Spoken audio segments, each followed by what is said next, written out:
श्री वाहिगुरु साहिब जी दोहरा।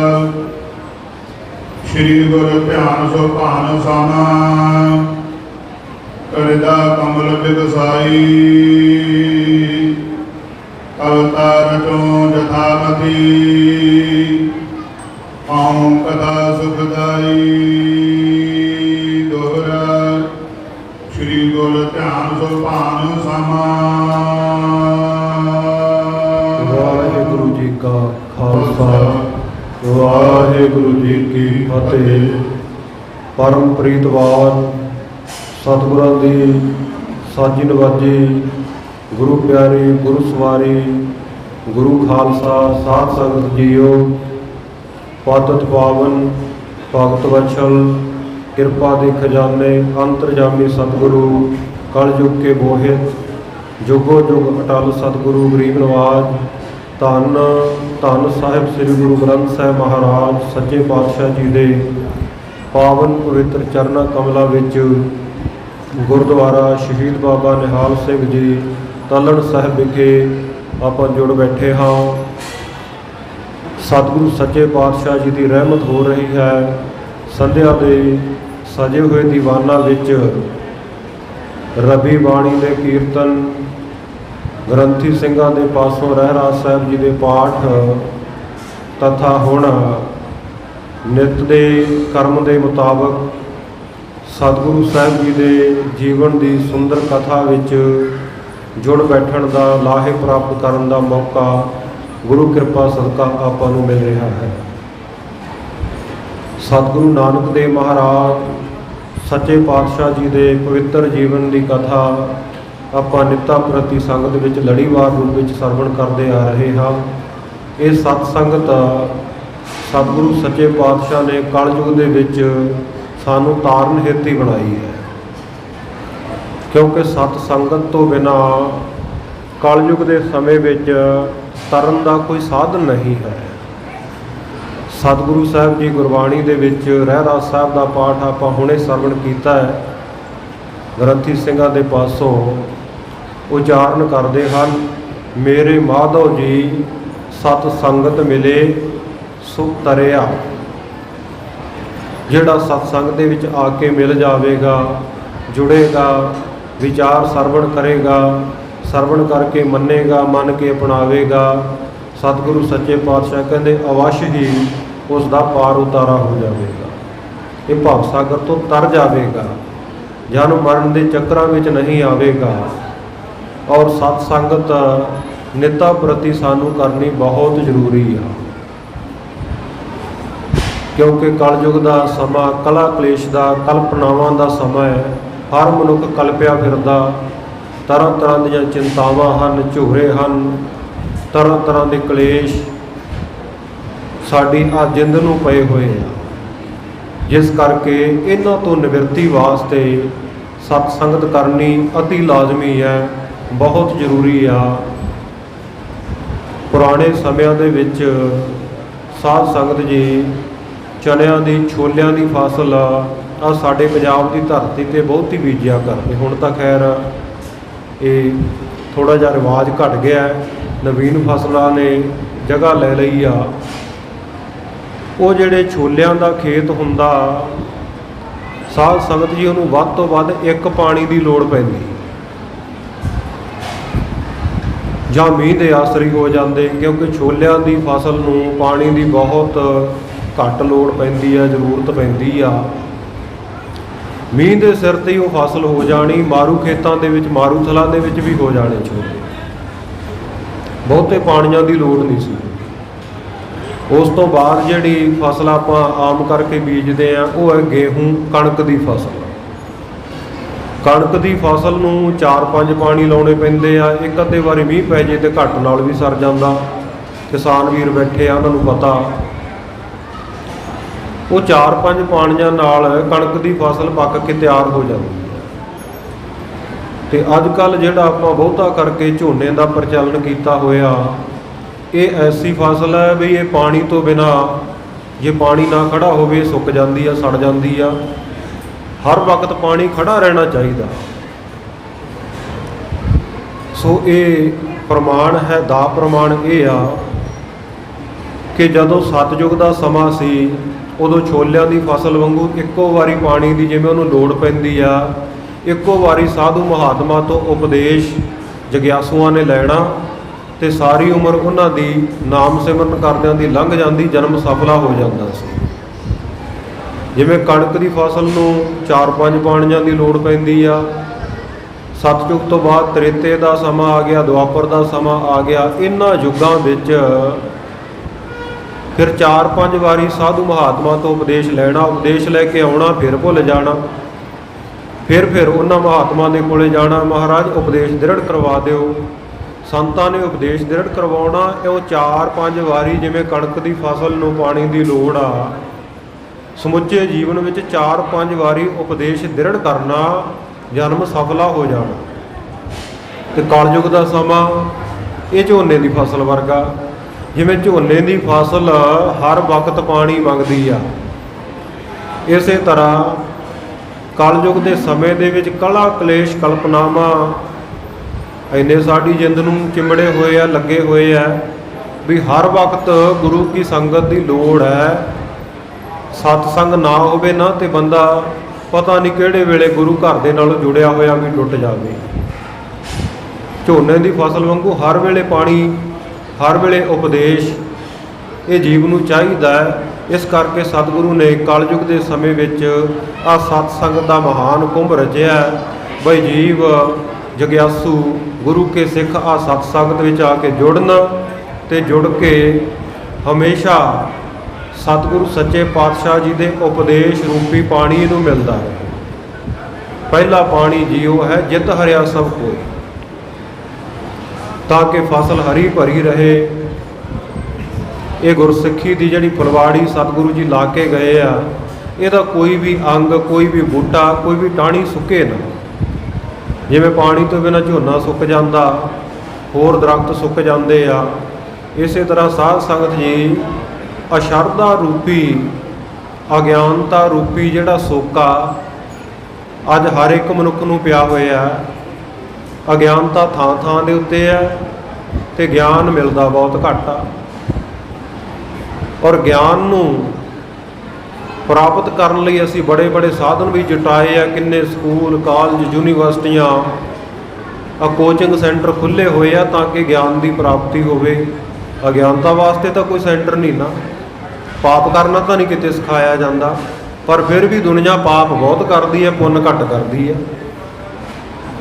ਸੋ ਇਹਨਾਂ ਪਾਪਾਂ ਤੋਂ ਬਚਾਉਣ ਵਾਸਤੇ, ਅਗਿਆਨਤਾ ਨੂੰ ਦੂਰ ਕਰਨ ਵਾਸਤੇ, ਭਰਮ ਦੇ ਪਰਦੇ ਚੱਕਣ ਵਾਸਤੇ ਆ ਸਤਿਗੁਰੂ ਪਾਤਸ਼ਾਹ ਨੇ ਕਲਯੁਗ ਦੇ ਸਮੇਂ ਵਿੱਚ ਖਾਲਸਾ ਜੀ ਸਾਨੂੰ ਸਤਸੰਗਤ ਬਖਸ਼ੀ ਆ। ਇਹ ਸਤਸੰਗ ਦੇ ਵਿੱਚ ਜੁੜੇ ਆ, ਜੁੜ ਕੇ ਲਾਹਾ ਪ੍ਰਾਪਤ ਕਰੀਏ। ਰੌਲੇ ਰੱਪੇ ਤੋਂ ਸੰਕੋਚ ਕਰੋ, ਕਿਉਂਕਿ ਆਪਾਂ ਖੇਤਾਂ ਵਿੱਚ ਨਹੀਂ ਫਿਰਦੇ, ਗੁਰੂ ਘਰ ਵਿੱਚ ਸਤਸੰਗ ਵਿੱਚ ਆਏ ਹੋਏ ਆ। ਸਤਸੰਗ ਵਿੱਚ ਹਮੇਸ਼ਾ ਸੁਣਨ ਆਈਦਾ, ਸੁਣਾਉਣ ਨਹੀਂ ਆਈਦਾ। ਜੇ ਬੈਠੇ ਹੋਏ ਜਗਿਆਸੂਆਂ ਨੂੰ ਅਸੀਂ ਤੰਗ ਕੀਤਾ, ਸੁਣਨ ਵਾਲਿਆਂ ਦਾ ਧਿਆਨ ਭੰਗ ਕੀਤਾ, ਤੇ ਇਹਦਾ ਬਹੁਤ ਵੱਡਾ ਪਾਪ ਹੁੰਦਾ। ਖੱਟਣ ਦਾ ਪੁੰਨ ਆਏ ਆ, ਪਰ ਜਿਵੇਂ ਸਤਿਗੁਰੂ ਦੀ ਬਾਣੀ ਕਹਿੰਦੀ ਹੈ ਨਾ, ਇੱਕ ਭਾਉ ਲੱਥੀ ਨਹਾਤਿਆਂ ਦੋਏ ਭਾ ਚੜੀ ਅਸ ਹੋਰ। ਗਿਆ ਤਾਂ ਤੀਰਥ ਇਸ਼ਨਾਨ ਕਰਨ, 2 ਪਾਪ ਹੋਰ ਖੱਟ ਕੇ ਆ ਗਿਆ, ਫਾਇਦਾ ਕੀ ਹੋਇਆ। ਇਵੇਂ ਗੁਰੂ ਦੀਆਂ ਖੁਸ਼ੀਆਂ ਪ੍ਰਾਪਤ ਕਰਨ ਆਏ ਆ ਤੇ ਗੁਰੂ ਸਤ ਸੰਗਤ ਦੇ ਵਿੱਚ ਹੀ ਵਸਦਾ, ਵਿੱਚ ਸੰਗਤ ਹਰ ਪ੍ਰਭ ਵਸੈ ਜੀਓ।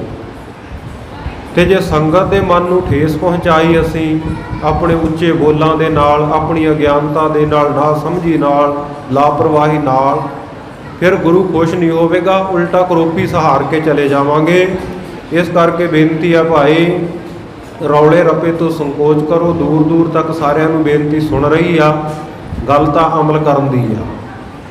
ਸੋ ਆਓ ਸਤਿਗੁਰੂ ਨਾਨਕ ਦੇਵ ਮਹਾਰਾਜ ਸੱਚੇ ਪਾਤਸ਼ਾਹ ਜੀ ਦਾ ਸੋਹਣਾ ਸੁੰਦਰ ਇਤਿਹਾਸ ਪਿਛਲੇ ਕਈ ਮਹੀਨਿਆਂ ਤੋਂ ਆਪਾਂ ਇਹ ਲੜੀਵਾਰ ਆਰੰਭ ਕੀਤਾ ਹੋਇਆ।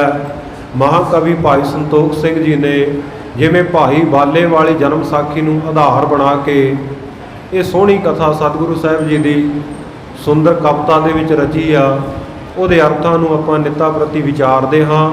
ਗੁਰੂ ਅੰਗਦ ਦੇਵ ਮਹਾਰਾਜ ਸਾਹਿਬ ਨੇ ਭਾਈ ਬਾਲੇ ਤੋਂ ਜਿਵੇਂ ਸਾਰੀ ਕਥਾ ਸੁਣੀ, ਉਸ ਨੂੰ ਸਾਰੇ ਨੂੰ ਛੰਦਾਬੰਦੀ ਵਿੱਚ ਕਵੀ ਸੰਤੋਖ ਸਿੰਘ ਜੀ ਨੇ ਜਿਵੇਂ ਲਿਖਿਆ, ਇਹ ਆਪਾਂ ਸਰਵਣ ਕਰਦਿਆਂ ਇੱਥੋਂ ਤੱਕ ਪਹੁੰਚੇ ਸੀ ਕਿ ਸਮੁੰਦਰ ਨੂੰ ਮਹਾਮੰਤਰ ਜਪ ਕੇ ਪਾਰ ਕਰਨ ਤੋਂ ਬਾਅਦ ਸਤਿਗੁਰੂ ਜੀ ਸੰਗਲਾਦੀਪ ਪਹੁੰਚੇ ਆ। ਨਾਲ ਭਾਈ ਬਾਲਾ ਜੀ, ਭਾਈ ਮਰਦਾਨਾ ਜੀ ਹਨ। ਸੁੱਕੇ ਬਾਗ ਦੇ ਵਿੱਚ ਰਾਜੇ ਦੇ ਸ਼ਿਵਨਾਬ ਦੇ ਸੰਗਲਾਦੀਪ ਵਿੱਚ, ਉਹਦੇ ਸ਼ਹਿਰ ਰਾਜਧਾਨੀ ਵਿੱਚ ਸਤਿਗੁਰੂ ਸਾਹਿਬ ਜੀ ਜਾ ਵਿਰਾਜੇ। ਸੁੱਕਾ ਬਾਗ ਸਤਿਗੁਰੂ ਜੀ ਦੇ ਚਰਨ ਪਾਉਣ ਕਰਕੇ ਹਰਾ ਭਰਾ ਹੋ ਗਿਆ। ਬਾਗਬਾਨ ਨੇ ਜਾ ਕੇ ਰਾਜੇ ਸ਼ਿਵਨਾਬ ਨੂੰ ਦੱਸਿਆ। ਇਹਨੇ ਪਰਖ ਹਿੱਤ ਆਪਣੇ ਵਜ਼ੀਰ ਪਰਸ਼ੂਰਾਮ ਨੂੰ ਭੇਜਿਆ 3 ਵਾਰੀ। ਪਹਿਲੀ ਵਾਰੀ ਸੁੰਦਰ ਭੋਜਨ ਪ੍ਰਸ਼ਾਦੇ ਤਿਆਰ ਕਰਵਾ ਕੇ ਭੇਜੇ, ਵੀ ਜਾ ਕੇ ਦੇਖੋ ਜਿਹੜਾ ਸੰਤ ਆਇਆ ਕਿਤੇ ਲਾਲਚੀ ਤਾਂ ਨਹੀਂ, ਛਕਣ ਛਕਾਉਣ ਦਾ ਸਵਾਦੂ ਤਾਂ ਨਹੀਂ, ਸਾਧੂ ਹੀ ਆ, ਸਵਾਦੂ ਤਾਂ ਨਹੀਂ।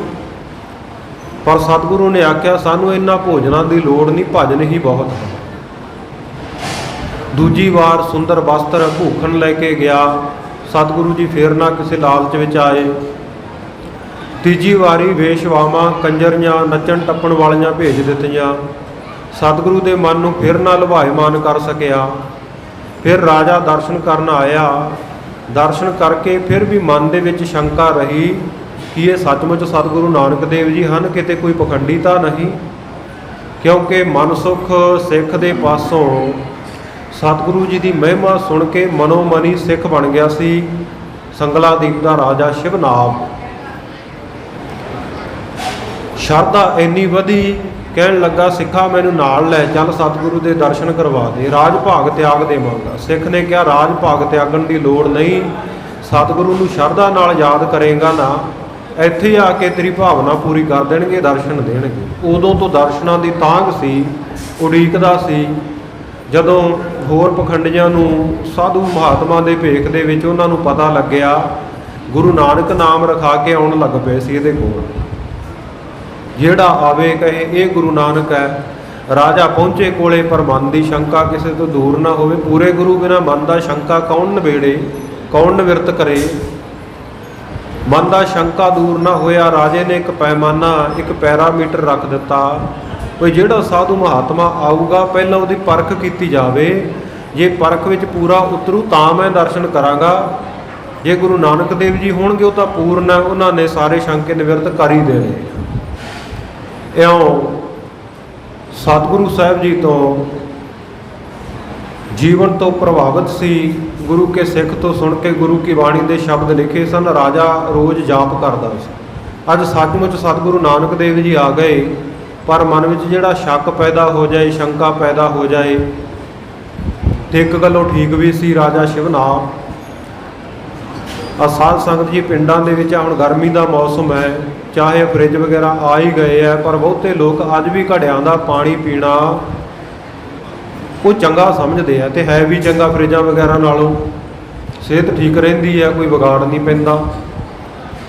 ਜਦੋਂ ਇਹ ਪਾਣੀ ਨੂੰ ਠੰਡਿਆਂ ਰੱਖਣ ਵਾਲਾ ਸਾਧਨ ਘੜਾ ਸਾਡੀਆਂ ਬੀਬੀਆਂ ਨੇ ਲੈਣਾ ਹੁੰਦਾ ਨਾ, ਉਹ ਘੁਮਿਆਰ ਵੀਰ ਵੇਚਣ ਵਾਸਤੇ ਆਉਂਦੇ ਆ, ਤੇ ਘੜੇ ਨੂੰ ਨਾ ਇਹ ਪੁੱਠਾ ਹੱਥ ਕਰਕੇ ਠੋਕਰ ਠੋਕਰ ਕੇ ਵੇਖਦੀਆਂ ਵੀ ਪੱਕਾ ਹੀ ਹੈ, ਸਹੀ ਆਵਾਜ਼ ਨਿਕਲਦੀ ਹੈ, ਕੱਚਾ ਤਾਂ ਨਹੀਂ, ਪਿੱਲਾ ਤਾਂ ਨਹੀਂ। ਤੇ ਜਦੋਂ ਗੁਰੂ ਧਾਰਨ ਕਰਨਾ ਉਦੋਂ ਵੀ ਖਾਲਸਾ ਜੀ ਪਰਖ ਲੈਣਾ ਚਾਹੀਦਾ, ਗੁਰੂ ਕਿਤੇ ਕੱਚਾ ਤਾਂ ਨਹੀਂ, ਕਿਤੇ ਆਪ ਵੀ ਡੁੱਬ ਜਾਏ, ਆਪ ਤੇ ਡੁੱਬੇ ਬਾਹਮਣ ਜਜਮਾਨ ਵੀ ਡੁੱਬੇ, ਨਾਲ ਹੀ ਲੈ ਕੇ ਡੁੱਬ ਜਾਏ। ਗੁਰਬਾਣੀ ਦਾ ਵਚਨ ਹੈ, ਕਾਚੇ ਗੁਰ ਤੇ ਮੁਕਤ ਨਾ ਹੁਆ। ਕੱਚਾ ਗੁਰੂ ਮੁਕਤ ਨਹੀਂ ਕਰ ਸਕਦਾ। ਆਪ ਡੁੱਬੇ ਚਾਹੋ ਵੇਦ ਮੈਂ ਚੇਲੇ ਦੀ ਇਹ ਬਹਾਏ, ਉਹ ਤੇ ਆਪ ਵੀ ਡੁੱਬ ਜਾਂਦੇ ਆ ਤੇ ਚੇਲਿਆਂ ਨੂੰ ਵੀ ਲੈ ਡੁੱਬਦੇ ਆ। ਇਸ ਕਰਕੇ ਪੂਰਾ ਗੁਰੂ ਧਾਰਨ ਕਰਨ ਵਾਸਤੇ ਰਾਜਾ ਸ਼ਿਵਨਾਬ ਪਰਖ ਕਰਦਾ, ਸਤਿਗੁਰੂ ਦੇ ਦਰਸ਼ਨ ਵੀ ਕਰਨ ਆ ਗਿਆ, ਪਰ ਮਨ ਵਿੱਚ ਫਿਰ ਵੀ ਸ਼ੰਕਾ ਰਹੀ ਕਿ ਇਹ ਸੰਤ ਸਤਿਗੁਰੂ ਨਾਨਕ ਹਨ ਜਾਂ ਕੋਈ ਹੋਰ ਹਨ। ਰਾਤ ਨੂੰ ਪ੍ਰੀਖਿਆ ਕਰਾਂਗਾ। ਰਾਤ ਨੂੰ ਪਦਮਨੀਆਂ ਇਸਤਰੀਆਂ ਵਿੱਚੋਂ ਸਭ ਤੋਂ ਜਿਹੜੀ ਉੱਤਮ ਕਿਸਮ ਹੈ ਇਸਤਰੀਆਂ ਦੇ ਵਿੱਚੋਂ ਸੁਹੱਪਣ ਦੇ ਵਿੱਚ, ਉਹ ਪਦਮਨੀਆਂ ਭੇਜੀਆਂ ਸਤਿਗੁਰੂ ਜੀ ਦੀ ਪਰਖ ਹੈ। ਉਹਨਾਂ ਨੇ ਬੜੇ ਹਾਵ ਭਾਵ ਦਿਖਾਏ, ਪਰ ਸਤਿਗੁਰੂ ਨੇ ਐਸੀ ਕਿਰਪਾ ਦੀ ਦ੍ਰਿਸ਼ਟੀ ਕੀਤੀ, ਇਹਨਾਂ ਦੀ ਕਾਮ ਵਾਸ਼ਨਾ ਮੇਟ ਦਿੱਤੀ। ਪੁੱਤਰੀਆਂ ਕਹਿ ਕੇ ਸੰਬੋਧਨ ਕੀਤਾ, ਗਾਛੋ ਪੁੱਤਰੀ ਰਾਜ ਕੁਆਰ, ਨਾਮ ਭਣੋ ਸੱਚ ਦੋਤ ਸਵਾਰ। हे ਪੁੱਤਰੀਓ ਜਾਓ, ਆਪੋ ਆਪਣੇ ਘਰੀ ਰਾਜ ਮਹਿਲਾਂ ਦੇ ਵਿੱਚ ਜਾਓ, ਵਾਹਿਗੁਰੂ ਦਾ ਨਾਮ ਜਪਿਆ ਕਰੋ, ਉਹਨੇ ਤੁਹਾਡੀ ਜ਼ਿੰਦਗੀ ਨੂੰ ਸਵਾਰਨਾ ਹੈ। ਅੰਮ੍ਰਿਤ ਵੇਲੇ ਉੱਠ ਕੇ ਵਾਹਿਗੁਰੂ ਦੇ ਨਾਮ ਵਿੱਚ ਚਿੱਤ ਜੋੜਿਆ ਕਰੋ। ਬਾਸ਼ਨਾਵਾਂ ਖਤਮ ਕਰ ਦਿੱਤੀਆਂ। ਉਹਨਾਂ ਨੇ ਰਾਜੇ ਸ਼ਿਵਨਾਵ ਨੂੰ ਜਾ ਕੇ ਦੱਸਿਆ ਕਿ ਜਿਹੜੇ ਸੰਤ ਆਏ ਆ ਨਾ, ਇਹ ਤਾਂ ਪੂਰਨ ਹੈ, ਇਹੀ ਸਤਿਗੁਰੂ ਨਾਨਕ ਦੇਵ ਜੀ ਹਨ। ਤੂੰ ਉਹਨਾਂ ਦੇ ਦਰਸ਼ਨ ਕਰ ਜਾ ਕੇ ਦੁਬਾਰਾ, ਉਹਨਾਂ ਨੂੰ ਆਪਣੇ ਘਰ ਬੁਲਾ ਕੇ ਇੱਥੇ ਆਦਰ ਸਤਿਕਾਰ ਮਾਣ ਕਰ ਉਹਨਾਂ ਦਾ। ਰਾਜੇ ਸ਼ਿਵਨਾਵ ਨੂੰ ਵੀ ਤਸੱਲੀ ਹੋ ਗਈ। ਸਤਿਗੁਰੂ ਸਾਹਿਬ ਜੀ ਦੇ ਦਰਸ਼ਨ ਕਰਨ ਆਇਆ, ਪਰ ਸਤਿਗੁਰੂ ਸੱਚੇ ਪਾਤਸ਼ਾਹ ਰਾਜੇ ਨੂੰ ਪਰਖਣ ਹਿੱਤ ਇਹਦੇ ਵੱਲ ਪਿੱਠ ਕਰਕੇ ਖੜੇ ਹੋ ਗਏ। ਇੱਕ ਦਰਖਤ ਦੇ ਥੱਲੇ ਖੜੇ ਆ। ਰਾਜਾ ਜਿੱਧਰੋਂ ਵੀ ਜਾ ਕੇ ਸਤਿਗੁਰੂ ਨੂੰ ਮੱਥਾ ਟੇਕੇ, ਸਤਿਗੁਰੂ ਜੀ ਦੂਜੇ ਪਾਸੇ ਮੂੰਹ ਕਰ ਲੈਣ। ਇਉਂ 2.5 ਘੜੀਆਂ ਦਾ 2.5 ਪਹਿਰਾਂ ਦਾ ਸਮਾਂ ਬਤੀਤ ਹੋ ਗਿਆ। ਜਦੋਂ 2.5 ਪਹਿਰ ਬੀਤੇ, ਰਾਜਾ ਵੀ ਵਿਸ਼ਵਾਸ ਪੱਕਾ ਸੀ, ਖੜਾ ਰਿਹਾ। ਗੁਰੂ ਪਰਖ ਕਰਦਾ ਤੇ ਸਿੱਖ ਵੀ ਪੱਕਾ ਖੜਾ ਹੀ ਰਿਹਾ, ਗਿਆ ਨਾ, ਕੋਈ ਮਨ ਵਿੱਚ ਗੁੱਸਾ ਗਿਲਾ ਨਾ ਕੀਤਾ।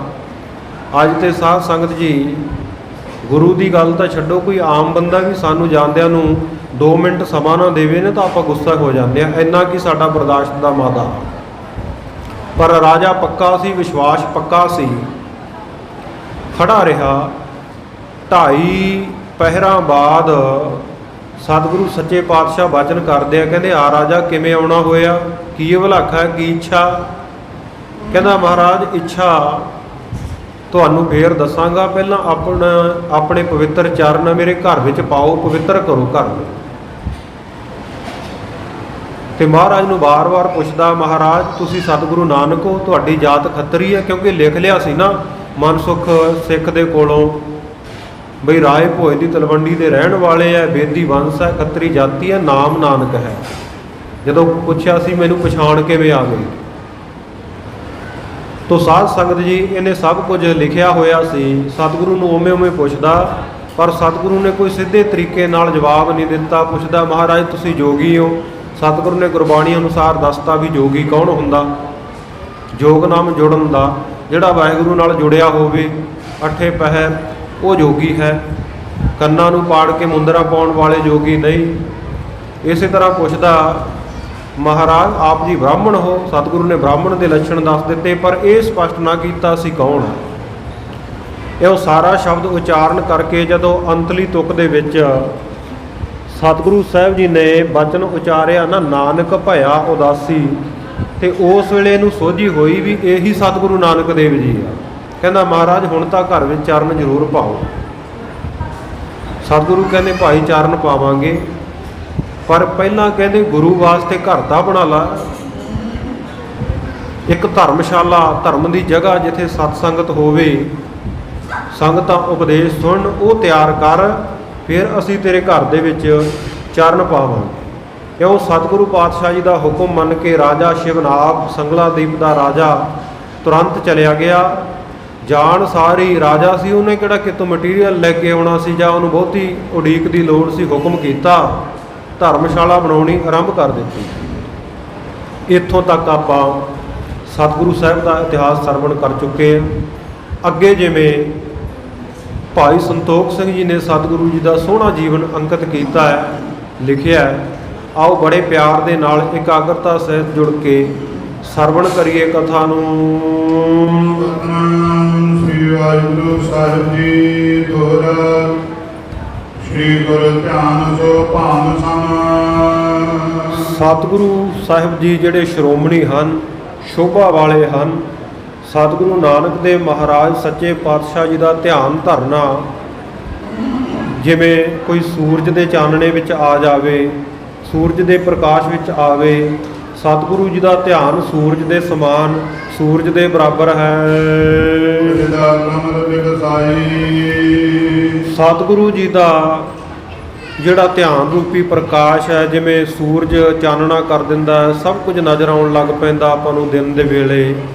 ਇਸੇ ਤਰ੍ਹਾਂ ਸਤਿਗੁਰੂ ਸਾਹਿਬ ਜੀ ਦੇ ਦਰਸ਼ਨ, ਜਿਹੜੇ ਸਤਿਗੁਰੂ ਜੀ ਦਾ ਧਿਆਨ, ਇਹ ਸੂਰਜ ਵਰਗਾ ਤੇ ਗਿਆਨ ਰੂਪੀ ਪ੍ਰਕਾਸ਼ ਦੇ ਨਾਲ ਸਤਿਗੁਰੂ ਜੀ ਹਿਰਦੇ ਰੂਪੀ ਕਮਲ ਨੂੰ ਖੜਾ ਦਿੰਦੇ ਹਨ।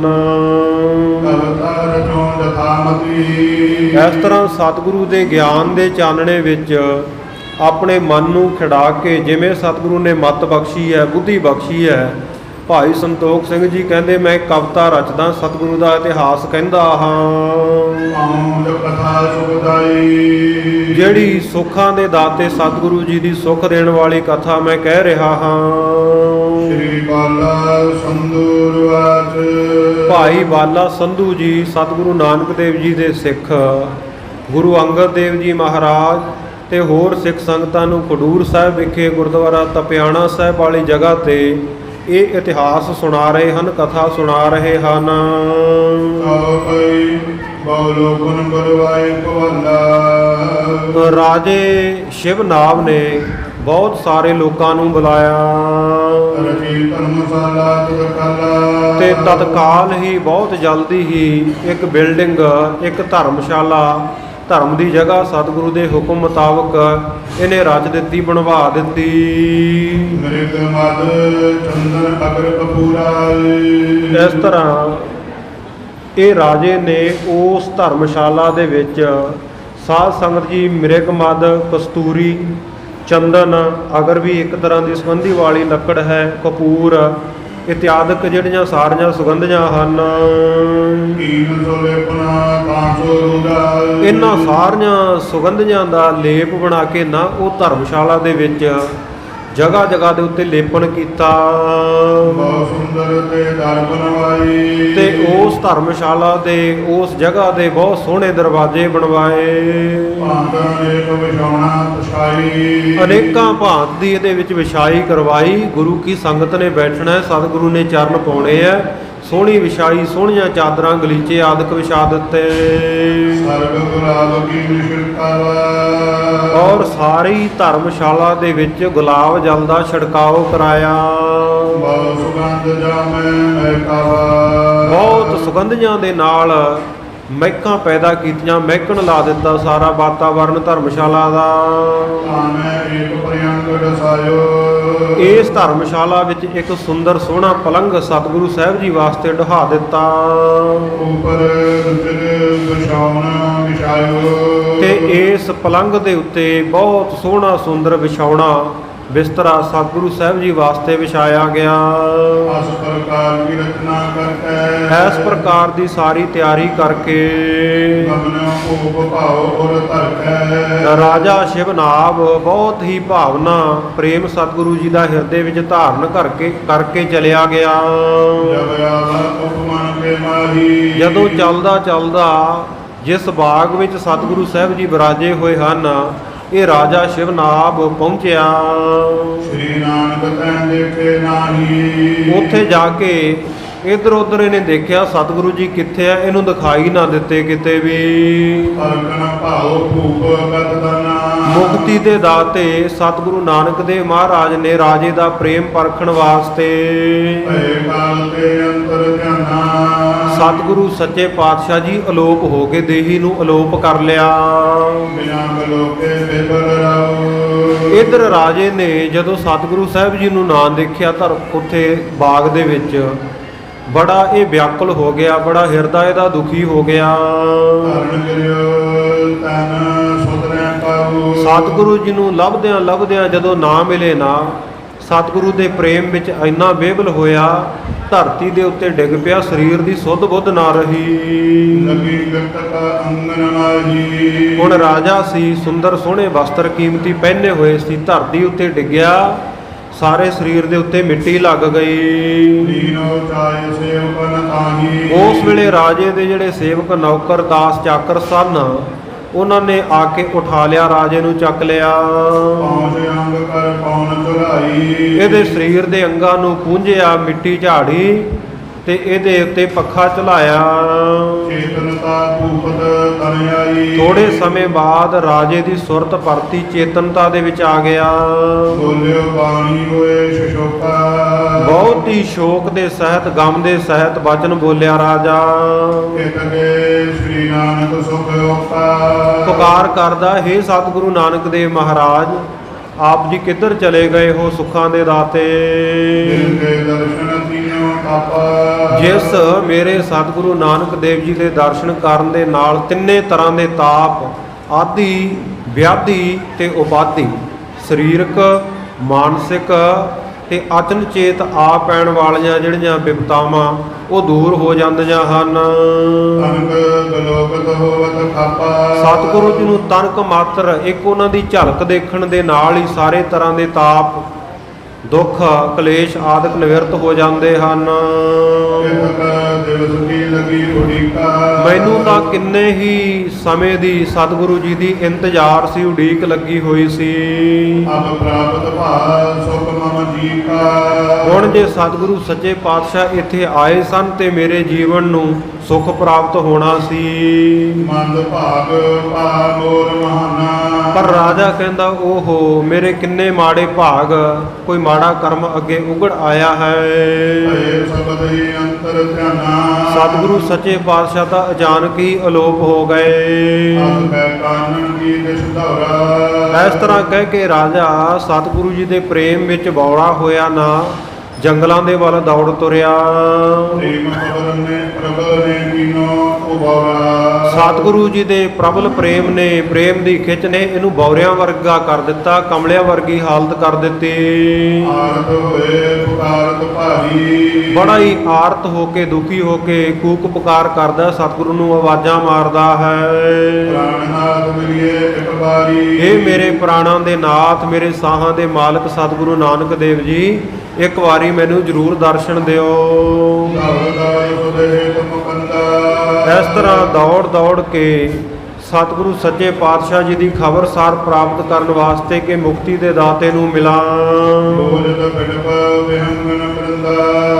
ਇਹ ਰਾਜੇ ਦੇ ਮਨ ਦੀ ਹਾਲਤ ਇੰਨੀ ਬੇਵਲ ਹੋਈ ਵੀ ਜੰਗਲ ਦੇ ਵਿੱਚ ਜਿਹੜੇ ਦਰਖਤ ਖੜੇ ਆ, ਜਿਹੜੇ ਪੰਛੀ ਬੈਠੇ ਆ ਨਾ, ਉਹਨਾਂ ਨੂੰ ਵੀ ਕੱਲੇ ਕੱਲੇ ਨੂੰ ਜਾ ਕੇ ਦਰਖਤਾਂ ਕੋਲੇ ਵੀ ਕਹਿੰਦਾ ਮੇਰੇ ਸਤਿਗੁਰੂ ਨਾਨਕ ਦੇਵ ਜੀ ਦੇਖੇ ਆ ਕਿਤੇ। ਪੰਛੀਆਂ ਨੂੰ ਕਹਿੰਦਾ ਐ ਪੰਛੀਓ ਤੁਸੀਂ ਮੇਰੇ ਸਤਿਗੁਰੂ ਨਾਨਕ ਦੇਵ ਜੀ ਮਹਾਰਾਜ ਕਿਧਰੇ ਜਾਂਦੇ ਦੇਖੇ ਹੁਣ ਤਾਂ ਦੱਸੋ। ਜਿੰਨੇ ਕੋਈ ਪਹਾੜ ਹੈ ਤੇ ਸਾਧ ਸੰਗਤ ਸਰੋਵਰ ਹੈ ਉਹਨਾਂ ਦੇ ਕਿਨਾਰੇ ਜਾ ਜਾ ਕੇ ਵੀ ਪੁੱਛਦਾ ਹੈ ਮੇਰੇ ਸਤਿਗੁਰੂ ਨਾਨਕ ਦੇਵ ਜੀ ਦੇ ਦਰਸ਼ਨ ਕਰਾ ਦਿਓ, ਦੱਸ ਦਿਓ ਕਿੱਧਰ ਗਏ ਹਨ। ਤੁਸੀਂ ਕਿਤੇ ਦੇਖੇ ਆ ਗੁਣਾਂ ਦੇ ਸਾਗਰ ਮੇਰੇ ਸਤਿਗੁਰੂ ਜੀ। ਇਉਂ ਬੜਾ ਦੁਖੀ ਹੋ ਕੇ ਐਸੇ ਬਚਨ ਇਹ ਜੰਗਲ ਦੇ ਵਿੱਚ ਕਰਦਾ ਹੋਇਆ ਤੁਰਿਆ ਸਤਿਗੁਰੂ ਨੂੰ ਲੱਭਦਾ ਫਿਰਦਾ ਰਾਜਾ ਸ਼ਿਵਨਾਭ। ਪਰ ਕਿਸੇ ਵੀ ਸਥਾਨ ਦੇ ਉੱਤੇ, ਕਿਸੇ ਜਗ੍ਹਾ ਦੇ ਉੱਤੇ ਸਤਿਗੁਰੂ ਦੇ ਦਰਸ਼ਨ ਨਾ ਹੋਏ, ਸਤਿਗੁਰੂ ਦਿਖਾਈ ਨਾ ਦਿੱਤੇ ਰਾਜੇ ਨੂੰ। ਸਰੀਰ ਦੇ ਕੱਲੇ ਕੱਲੇ ਅੰਗ ਦੇ ਵਿੱਚੋਂ ਮੁੜਕਾ ਚੋਂਦਾ, ਪਸੀਨਾ ਆਉਣ ਲੱਗ ਪਿਆ, ਪਸੀਨੋ ਪਸੀਨੀ ਹੋਇਆ ਹੈ ਤੇ ਨੇਤਰਾਂ ਦੇ ਵਿੱਚੋਂ ਨੀਰ ਵਗਦਾ, ਹੰਝੂ ਵਗ ਰਹੇ ਹਨ ਸਤਿਗੁਰੂ ਦੇ ਵਿਛੋੜੇ ਵਿੱਚ। ਇੰਨੇ ਹੰਝੂ ਵਗਾਏ ਰਾਜੇ ਸ਼ਿਵਨਾਭ ਨੇ ਸਤਿਗੁਰੂ ਦੇ ਵਿਛੋੜੇ ਵਿੱਚ। ਸਰੀਰ ਦੇ ਜਿਹੜੇ ਕੱਪੜੇ ਵਸਤਰ ਪਹਿਨੇ ਹੋਏ ਸੀ ਨਾ ਚੋਲਾ ਰਾਜੇ ਨੇ, ਸਾਰੇ ਵਸਤਰ ਭਿੱਜ ਗਏ। ਇਉਂ ਇੰਨੀ ਹਾਲਤ ਬੇਬਲ ਹੋ ਗਈ ਇਹਦੀ, ਧਰਤੀ ਦੇ ਉੱਤੇ ਬੇਹੋਸ਼ ਹੋ ਕੇ ਡਿੱਗ ਪਿਆ। ਜਦੋਂ ਇੰਨਾ ਪ੍ਰੇਮ ਸਤਿਗੁਰੂ ਨੇ ਆਪਣੇ ਸਿੱਖ ਦਾ ਰਾਜੇ ਸ਼ਿਵਨਾਭ ਦਾ ਦੇਖਿਆ ਤੇ ਸਾਧ ਸੰਗਤ ਜੀ ਉਸੇ ਵੇਲੇ ਸਤਿਗੁਰੂ ਨਾਨਕ ਦੇਵ ਜੀ ਮਹਾਰਾਜ ਪ੍ਰਗਟ ਹੋ ਗਏ। ਬੋਲੋ ਸਤਨਾਮ ਸ਼੍ਰੀ ਵਾਹਿਗੁਰੂ। ਜੇ ਸਿੱਖ ਸਤਿਗੁਰੂ ਨੂੰ ਪ੍ਰੇਮ ਕਰਦਾ ਤੇ ਸਿੱਖ ਦਾ ਪ੍ਰੇਮ ਦੇਖ ਕੇ ਗੁਰੂ ਵੀ ਫਿਰ ਸਾਧ ਸੰਗਤ ਜੀ ਦੇਰ ਨਹੀਂ ਲਾਉਂਦਾ। ਉਹ ਤਾਂ ਰਾਜੇ ਨੇ ਪਰਖ ਕੀਤੀ ਨਾ, ਤੇ ਸਤਿਗੁਰੂ ਜੀ ਆਪਣੀ ਮੌਜ ਵਿੱਚ ਉਹ ਰਾਜੇ ਦੀ ਪਰਖ ਕਰਨ ਲੱਗ ਪਏ। ਬਈ ਦੇਖੀਏ ਇਹਦਾ ਪ੍ਰੇਮ ਪੂਰਾ ਹੀ ਹੈ, ਕਿਤੇ ਐਵੇਂ ਤਾਂ ਨਹੀਂ। ਪ੍ਰੇਮ ਦੀ ਪਰਖ ਦੇ ਵਿੱਚ ਰਾਜਾ ਪੂਰਾ ਉਤਰਿਆ। ਬੇਹੋਸ਼ ਪਏ ਰਾਜੇ ਕੋਲ ਸਤਿਗੁਰੂ ਨਾਨਕ ਦੇਵ ਜੀ ਆਪ ਪ੍ਰਗਟ ਹੋਏ। ਦੇਖੋ ਕਿੰਨੇ ਵੱਡੇ ਭਾਗ ਉਹ ਰਾਜੇ ਸ਼ਿਵਨਾਭ ਦੇ। ਸਤਿਗੁਰੂ ਸੱਚੇ ਪਾਤਸ਼ਾਹ ਆਪ ਹੌਲੀ ਹੌਲੀ ਉਹਨੂੰ ਪੱਖਾ ਝੱਲਦੇ ਆ। ਜਿਵੇਂ ਸਾਧ ਸੰਗਤ ਜੀ 10ਵੇਂ ਪਾਤਸ਼ਾਹ ਦੇ ਚਰਨਾਂ ਦੇ ਬਖਸ਼ਾਉਣ ਦੇ ਲਈ ਭਾਈ ਮਹਾ ਸਿੰਘ ਵਰਗੇ ਗਏ ਸੀ ਨਾ 40 ਮੁਕਤੇ ਮੁਕਤਸਰ ਦੀ ਜੰਗ ਵਿੱਚ। ਸਤਿਗੁਰੂ ਨੇ ਗੋਦੀ ਵਿੱਚ ਸਿਰ ਰੱਖ ਕੇ ਮਹਾਂ ਸਿੰਘ ਨੂੰ ਪਿਆਰ ਦਿੱਤਾ, ਪਲੋਸਿਆ, ਵਿਦਾਵਾ ਪਾੜਿਆ। ਇਸੇ ਤਰ੍ਹਾਂ ਹੀ ਉਸੇ ਸਤਿਗੁਰੂ ਸਾਹਿਬ ਜੀ ਦਾ ਪਹਿਲਾ ਸਰੂਪ ਹੈ। ਇਹ ਕੌਤਕ ਪਹਿਲਾਂ ਵਰਤਾ ਰਹੇ ਆ। ਸਤਿਗੁਰੂ ਨਾਨਕ ਦੇਵ ਮਹਾਰਾਜ ਸੱਚੇ ਪਾਤਸ਼ਾਹ ਨੇ ਰਾਜੇ ਸ਼ਿਵਨਾਭ ਨੂੰ ਹਵਾ ਝੱਲੀ ਆਪਣੇ ਹੱਥੀਂ। ਪਹੁੰਚ ਬਦਨ ਕੋ ਨੀਰ ਚੁਆਵੇ। ਸਤਿਗੁਰੂ ਨੇ ਆਪ ਆਪਣੇ ਪੱਲੇ ਦੇ ਨਾਲ ਇਹ ਰਾਜੇ ਦਾ ਮੁਖ ਪੂੰਝਿਆ, ਮੂੰਹ ਸਾਫ਼ ਕੀਤਾ ਤੇ ਇਹਦੇ ਮੁਖ ਪਾਣੀ ਪਾਇਆ। ਕੀਰਤਨ ਕੀ ਸੁਧ ਪੁਨ ਅਵਨੀ ਪਾਏ। ਥੋੜੇ ਸਮੇਂ ਬਾਅਦ ਰਾਜੇ ਸ਼ਿਵਨਾਭ ਨੂੰ ਹੋਸ਼ ਆ ਗਈ। ਪ੍ਰੀਤਮ ਦੇ ਕੇ ਘਰੇ ਸੁਣੀ ਪਾਏ। ਵੱਡੇ ਭਾਗ ਇਹਦੇ, ਨੇਤਰ ਖੁੱਲੇ, ਅੱਖਾਂ ਖੁੱਲੀਆਂ। ਕੀ ਦੇਖਦਾ ਹੈ? ਸਤਿਗੁਰੂ ਨਾਨਕ ਦੇਵ ਮਹਾਰਾਜ ਸਾਹਮਣੇ ਖੜੇ ਹਨ। ਪਾਇਨ ਪਰਿਓ ਉਤਾਇ ਕਰਕੈ। ਉਸੇ ਵੇਲੇ ਉੱਠਿਆ, ਜਲਦੀ ਦੇ ਨਾਲ ਸਤਿਗੁਰੂ ਜੀ ਦੇ ਚਰਨਾਂ ਤੇ ਢਹਿ ਪਿਆ। ਅਮਗ ਆਨੰਦ ਰਹਿਓ ਗੁਰ ਭਰਕੈ। ਸਤਿਗੁਰੂ ਸੱਚੇ ਪਾਤਸ਼ਾਹ ਜੀ ਨੂੰ ਦੇਖ ਕੇ ਸਾਧ ਸੰਗਤ ਜੀ ਇਹਦੀ ਬਾਣੀ ਗਦ-ਗਦ ਅਸਤ ਵਿਅਸਤ ਹੋ ਗਈ, ਗਲਾ ਭਰ ਆਇਆ, ਬੋਲਿਆ ਨਹੀਂ ਜਾ ਰਿਹਾ। ਇਉਂ ਸਾਧ ਸੰਗਤ ਜੀ ਇੰਨਾ ਆਨੰਦ ਰਾਜੇ ਦੇ ਹਿਰਦੇ ਵਿੱਚ ਉਮੜਿਆ। ਧਰਮਸਾਲ ਮੈਂ ਸੁਰਜੀ ਸੁਆਮੀ। ਗੱਚ ਭਰਿਆ ਹੋਇਆ ਸਤਿਗੁਰੂ ਜੀ ਦੇ ਪ੍ਰੇਮ ਵਿੱਚ ਕਹਿੰਦਾ, ਮਹਾਰਾਜ ਮੈਂ ਆਪ ਜੀ ਦੇ ਹੁਕਮ ਮੁਤਾਬਕ ਧਰਮਸ਼ਾਲਾ ਰਚ ਦਿੱਤੀ ਹੈ। ਤੁਮ ਕਿਤ ਗਮਨੇ ਅੰਤਰ ਜਾਮੀ। ਪਰ ਹੇ ਅੰਤਰਜਾਮੀ, ਦਿਲਾਂ ਦੀਆਂ ਜਾਣਨ ਵਾਲੇ ਸਤਿਗੁਰੂ ਜੀ, ਆਪ ਜੀ ਕਿੱਧਰ ਚਲੇ ਗਏ ਸੀ? ਅਵਸਰ ਕਰੀਏ ਨਗਰ ਪਵਿੱਤਰ। ਹੁਣ ਮਹਾਰਾਜ ਕਿਰਪਾ ਕਰੋ, ਦੇਰੀ ਨਾ ਲਾਓ, ਮੇਰੇ ਨਗਰ ਨੂੰ, ਮੇਰੇ ਘਰ ਨੂੰ ਪਵਿੱਤਰ ਕਰੋ ਚਰਨ ਪਾ ਕੇ। ਮੈਂ ਸੁਰਾਜੀਏ ਭਵਨ ਬਚਿਤਰਾ। ਜਿਹੜਾ ਸੁੰਦਰ ਭਵਨ ਧਰਮਸ਼ਾਲਾ ਆਪ ਜੀ ਵਾਸਤੇ ਤਿਆਰ ਕੀਤੀ ਹੈ ਮਹਾਰਾਜ, ਆਪ ਜੀ ਉਹਦੇ ਵਿੱਚ ਬਰਾਜੋ ਜਾ ਕੇ। ਬਿਨੈ ਸੁਨੀ ਸੁਨਨ ਸੁਨਬਾਨੀ। ਜਦੋਂ ਰਾਜੇ ਦੀ ਇਉਂ ਬੇਨਤੀ ਪੂਰਵਕ ਬਾਣੀ ਬੋਲ ਸਤਿਗੁਰੂ ਸਾਹਿਬ ਜੀ ਨੇ ਸੁਣੇ। ਨਿਰਗਤ ਸੰਗ ਗਮਨੇ ਗਤਦਾਨੀ। ਮੁਕਤੀ ਦਾਤੇ ਸਤਿਗੁਰੂ ਨਾਨਕ ਦੇਵ ਮਹਾਰਾਜ ਸੱਚੇ ਪਾਤਸ਼ਾਹ ਉਸੇ ਵੇਲੇ ਰਾਜੇ ਦੇ ਨਾਲ ਚੱਲ ਪਏ। ਧਰਮਸਾਲ ਮੈਂ ਬਿਦਰ ਭਿਅੰਕਰ। ਧਰਮਸ਼ਾਲਾ ਦੇ ਵਿੱਚ ਜਿਹੜੀ ਸਤਿਗੁਰੂ ਦੇ ਹੁਕਮ ਨਾਲ ਬਣਾਈ ਸੀ, ਰਾਜੇ ਨੇ ਸੋਹਣਾ ਪਲੰਘ ਸਤਿਗੁਰੂ ਜੀ ਦੇ ਬੈਠਣ ਵਾਸਤੇ ਢਾਇਆ ਹੋਇਆ ਹੈ। ਐਵੇਂ ਸਾਈ ਬਦਨ ਭਿਅੰਕਰ। ਬਹੁਤ ਸੁੰਦਰ ਮੁਖੜੇ ਵਾਲੇ, ਚੰਦਰਮਾ ਵਰਗੀ ਸ਼ੋਭਾ ਵਾਲੇ ਸਤਿਗੁਰੂ ਸੱਚੇ ਪਾਤਸ਼ਾਹ ਜੀ ਨੂੰ ਉੱਥੇ ਬਿਠਾਇਆ।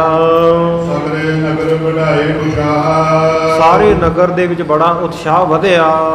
ਦਰਸ਼ਨ ਹਿਤ ਨਰ ਨਾਰੋ ਮਾਹ। ਬੜੇ ਉਮਾਹ ਉਤਸ਼ਾਹ ਦੇ ਨਾਲ ਮਰਦ ਅਤੇ ਔਰਤਾਂ ਮਾਈ ਭਾਈ ਸਤਿਗੁਰੂ ਦੇ ਦਰਸ਼ਨ ਕਰਨ ਹਿਤ ਆਏ। ਪਾਇਨ ਨਿਕਟੋ ਪਾਇਨ ਤਰਹੀ। ਸਤਿਗੁਰੂ ਜੀ ਦੇ ਚਰਨਾਂ ਦੇ ਨੇੜੇ ਆਪੋ ਆਪਣੀਆਂ ਭੇਟਾਵਾਂ ਰੱਖਦੇ ਹਨ। ਹਾਥ ਜੋੜ ਕੇ ਬੰਦਨ ਕਰਹੀ। ਹੱਥ ਜੋੜ ਜੋੜ ਕੇ ਸਤਿਗੁਰੂ ਨੂੰ ਮੱਥਾ ਟੇਕਦੇ, ਨਮਸਕਾਰਾਂ ਵੰਦਨਾ ਕਰਦੇ ਹਨ। ਮੰਜਲ ਫੂਲਨ ਅੰਜਲ ਡਾਰੇ। ਫੁੱਲਾਂ ਦੇ ਬੁੱਕ ਭਰ ਭਰ ਕੇ ਸਤਿਗੁਰੂ ਦੇ ਚਰਨਾਂ ਤੇ ਅਰਪਦੇ ਹਨ। ਕਰਤੇ ਚੰਦਨ ਸੂਪ ਤੁਖਾਰੇ। ਇਉਂ ਸਤਿਗੁਰੂ ਸੱਚੇ ਪਾਤਸ਼ਾਹ ਜੀ ਦੇ ਉੱਤੇ ਚੰਦਨ ਦਾ ਛਿੜਕਾਅ ਕਰਦੇ ਐ, ਧੂਪ ਧੁਖਾ ਕੇ ਸਤਿਕਾਰ ਕਰਦੇ ਹਨ।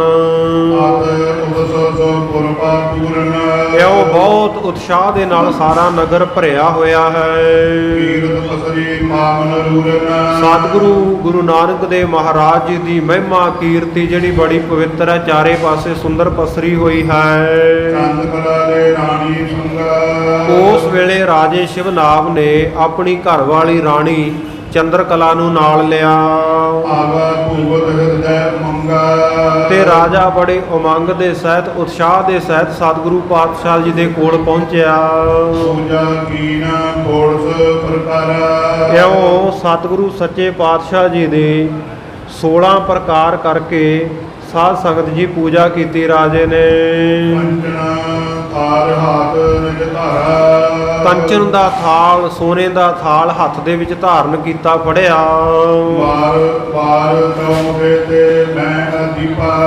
ਤੇ ਇਸ ਸੋਨੇ ਦੇ ਥਾਲ ਦੇ ਵਿੱਚ ਚੌਮੁਖੀ ਦੀਵੇ, 4-4 ਮੂੰਹਾਂ ਵਾਲੇ ਦੀਵੇ ਬਾਲ ਕੇ ਰੱਖੇ। ਫਿਰ ਰਾਜੇ ਸ਼ਿਵਨਾਭ ਨੇ ਸਤਿਗੁਰੂ ਸੱਚੇ ਪਾਤਸ਼ਾਹ ਜੀ ਦੀ ਆਰਤੀ ਕੀਤੀ। ਆਪਣੇ ਇਸ਼ਟ ਦੇਵ ਦੀ ਪੂਜਾ ਕਰਨ ਦਾ ਇੱਕ ਢੰਗ ਆਰਤੀ ਕਰਨਾ ਵੀ ਹੈ। ਜਦੋਂ ਜਿਸ ਦੀ ਪੂਜਾ ਇਸ਼ਟ ਦੀ ਕਰਦੇ ਆ ਉਹ ਸਨਮੁਖ ਹੋਵੇ ਤੇ ਫਿਰ ਸਾਧ ਸੰਗਤ ਉਹਦੀ ਪੂਜਾ ਕਰਨ ਦਾ ਇੱਕ ਢੰਗ ਆਰਤੀ ਕਰਨਾ ਵੀ ਆ। ਅੱਜ ਕੱਲ੍ਹ ਤਾਂ ਅਸੀਂ ਕੱਟੜਪੁਣੇ ਵਿੱਚ ਬਹੁਤਾ ਪੈ ਗਏ ਜੀ। ਸਤਿਗੁਰੂ ਦੀ ਆਰਤੀ ਨਹੀਂ ਕਰਨੀ ਚਾਹੀਦੀ, ਦੀਵੇ ਨਹੀਂ ਜਗਾਉਣੇ ਚਾਹੀਦੇ, ਜੋਤ ਨਹੀਂ ਲਾਉਣੀ ਚਾਹੀਦੀ। ਬਈ ਗੁਰੂ ਕੋਲੇ ਜਾਣਾ ਹਨੇਰਾ ਕਰਕੇ ਹੀ ਜਾਣਾ, ਦੱਸੋ? ਗੁਰੂ ਕੋਲੇ ਚਾਨਣਾ ਕਰਕੇ ਜਾਈਏ ਤੇ ਗੁਰੂ ਤੋਂ ਗਿਆਨ ਦਾ ਚਾਨਣਾ ਲਈਏ। ਇਹ ਕੋਈ ਮਨਮਤ ਨਹੀਂ ਹੈ। ਗੁਰੂ ਕੋਲ ਅੱਜ ਸਾਡੇ ਵੱਡੇ ਵੱਡੇ ਤਖਤ ਸਾਹਿਬਾਨਾਂ ਦੇ ਉੱਤੇ, ਹੋਰ ਅਸਥਾਨਾਂ ਦੇ ਉੱਤੇ ਆਰਤੀ ਕੀਤੀ ਜਾਂਦੀ ਹੈ, ਭਾਵਨਾ ਹੀ ਹੈ ਇੱਕ। ਸੋ ਇਹਨੂੰ ਸਾਧ ਸੰਗਤ ਜੀ ਤੰਗ ਦਾਇਰੇ ਦੇ ਵਿੱਚ ਨਾ ਲੈ ਕੇ ਜਾਈਏ। ਗੁਰੂ ਤਾਂ ਸਭ ਦਾ ਪ੍ਰਕਾਸ਼ ਕਰਨ ਵਾਲਾ ਹੈ, ਸਰਬ ਜੋਤਾਂ ਨੂੰ ਜਗਾਉਣ ਵਾਲਾ ਹੈ। ਪਰ ਜੇ ਸਤਿਗੁਰੂ ਕੋਲ ਜਾਣਾ ਹੈ, ਦੇਸੀ ਘਿਓ ਦੇ ਦੀਵੇ ਬਾਲਣੇ, ਵਾਤਾਵਰਨ ਵੀ ਮਹਿਕਦਾ ਹੈ ਤੇ ਆਪਣੇ ਇਸ਼ਟ ਦੇਵ ਦੀ ਪੂਜਾ ਕਰਨ ਦਾ ਜਿਹੜਾ ਢੰਗ ਹੈ ਆਪਾਂ ਉਹ ਵੀ ਪੂਰਨ ਕਰਦੇ ਹਾਂ। ਗੁਰੂ ਸਾਹਿਬ ਕੋਲੇ ਕਿਉਂਕਿ ਆਰਤੀ ਕਰਨ ਦਾ ਵੀ ਢੰਗ ਹੈ। 4 ਵਾਰੀ ਥਾਲ ਨੂੰ ਚਰਨਾਂ ਦੇ ਉੱਤੇ ਸਾਧ ਸੰਗਤ ਜੀ ਘੁਮਾਉਣਾ, ਇੱਕ ਵਾਰ ਨਾਭੀ ਕੋਲ ਘੁਮਾਉਣਾ, ਇੱਕ ਵਾਰ ਕੰਠ ਕੋਲ ਘੁਮਾਉਣਾ, 7 ਵਾਰੀ ਸੀਸ ਦੇ ਕੋਲ ਘੁਮਾਉਣਾ। ਇਉਂ ਸਾਧ ਸੰਗਤ ਜੀ ਇਹ ਆਰਤੀ ਕਰਨ ਦਾ ਤਰੀਕਾ। ਸੋ ਰਾਜੇ ਸ਼ਿਵਨਾਭ ਨੇ ਬੜੀ ਭਾਵਨਾ ਦੇ ਸਹਿਤ ਸਤਿਗੁਰੂ ਸਾਹਿਬ ਜੀ ਦੀ ਆਰਤੀ ਕੀਤੀ। ਜੈ ਜੈ ਧੁਨ ਧਰਮਸ਼ਾਲਾ ਪੂਰੀ। ਔਰ ਸਾਰੀ ਧਰਮਸ਼ਾਲਾ ਦੇ ਵਿੱਚ ਸਤਿਗੁਰੂ ਨਾਨਕ ਦੇਵ ਮਹਾਰਾਜ ਜੀ ਦੀ ਜੈ ਹੋਵੇ, ਸਤਿਗੁਰੂ ਜੀ ਦੀ ਜੈ ਜੈਕਾਰ ਹੋਵੇ, ਇਉਂ ਧੁਨ ਗੂੰਜੀ ਹੈ। ਓਏ ਦੀਨ ਬਨਤੀ ਕਹਿ ਰੂਰੀ। ਬੜਾ ਹੀ ਦੀਨ ਆਜਜ਼ ਨਿਮਾਣਾ ਹੋ ਕੇ ਸਤਿਗੁਰੂ ਸੱਚੇ ਪਾਤਸ਼ਾਹ ਜੀ ਦੇ ਚਰਨਾਂ ਵਿੱਚ ਸੋਹਣੀ ਬੇਨਤੀ ਕੀਤੀ ਰਾਜੇ ਨੇ। ਓ ਪ੍ਰਭ ਮੁਝੇ ਸਨਾਤ ਕਰੀਜੈ। ਕਹਿਣ ਲੱਗਾ, ਹੇ ਪ੍ਰਭੂ, ਹੇ ਮੇਰੇ ਮਾਲਕ ਸਤਿਗੁਰੂ ਨਾਨਕ ਦੇਵ ਜੀ, ਮੈਨੂੰ ਵੀ ਗੁਰੂ ਵਾਲਾ ਬਣਾ ਦੇਈਏ। ਚਰਨ ਸ਼ਰਨ ਕੋ ਪਰਨਾ ਦੀਜੈ। ਆਪ ਜੀ ਦੇ ਚਰਨਾਂ ਦੀ ਸ਼ਰਨ ਦਾ ਪਰਨਾ ਨਾਮ ਹੈ ਆਸਰੇ ਦਾ। ਮੈਨੂੰ ਚਰਨਾਂ ਦੀ ਸ਼ਰਨ ਦਾ ਆਸਰਾ ਦੇ ਦਿਓ। ਕਰੋ ਆਪਣੋ ਕਰ ਉਪਦੇਸ਼ੂ। ਮਹਾਰਾਜ ਆਪਣਾ ਸੁੰਦਰ ਉਪਦੇਸ਼ ਮੇਰੇ ਤਾਈਂ ਬਖਸ਼ੋ, ਜੇ ਤੇ ਮਿਟੈ ਜਗਤ ਕਲੇਸ਼ੂ। ਜਿਸ ਕਰਕੇ ਜਗਤ ਦੇ ਵਿੱਚ ਜਿਹੜੇ 5 ਪ੍ਰਕਾਰ ਦੇ ਕਲੇਸ਼ ਹੈ, ਅਵਿਦਿਆ, ਅਸਮਤਾ, ਅਭਿਨਵੇਸ਼, ਰਾਗ, ਦਵੇਸ਼, ਜਾਂ 5 ਕਲੇਸ਼, ਇਹ 5 ਪ੍ਰਕਾਰ ਦੇ ਜਿਹੜੇ ਕਲੇਸ਼ ਹੈ ਮੇਰੇ ਚੱਕੇ ਜਾਣ। ਸਰਬ ਦੇਸ਼ ਕੋ ਕਰੋ ਕਰਤਾਰਥ।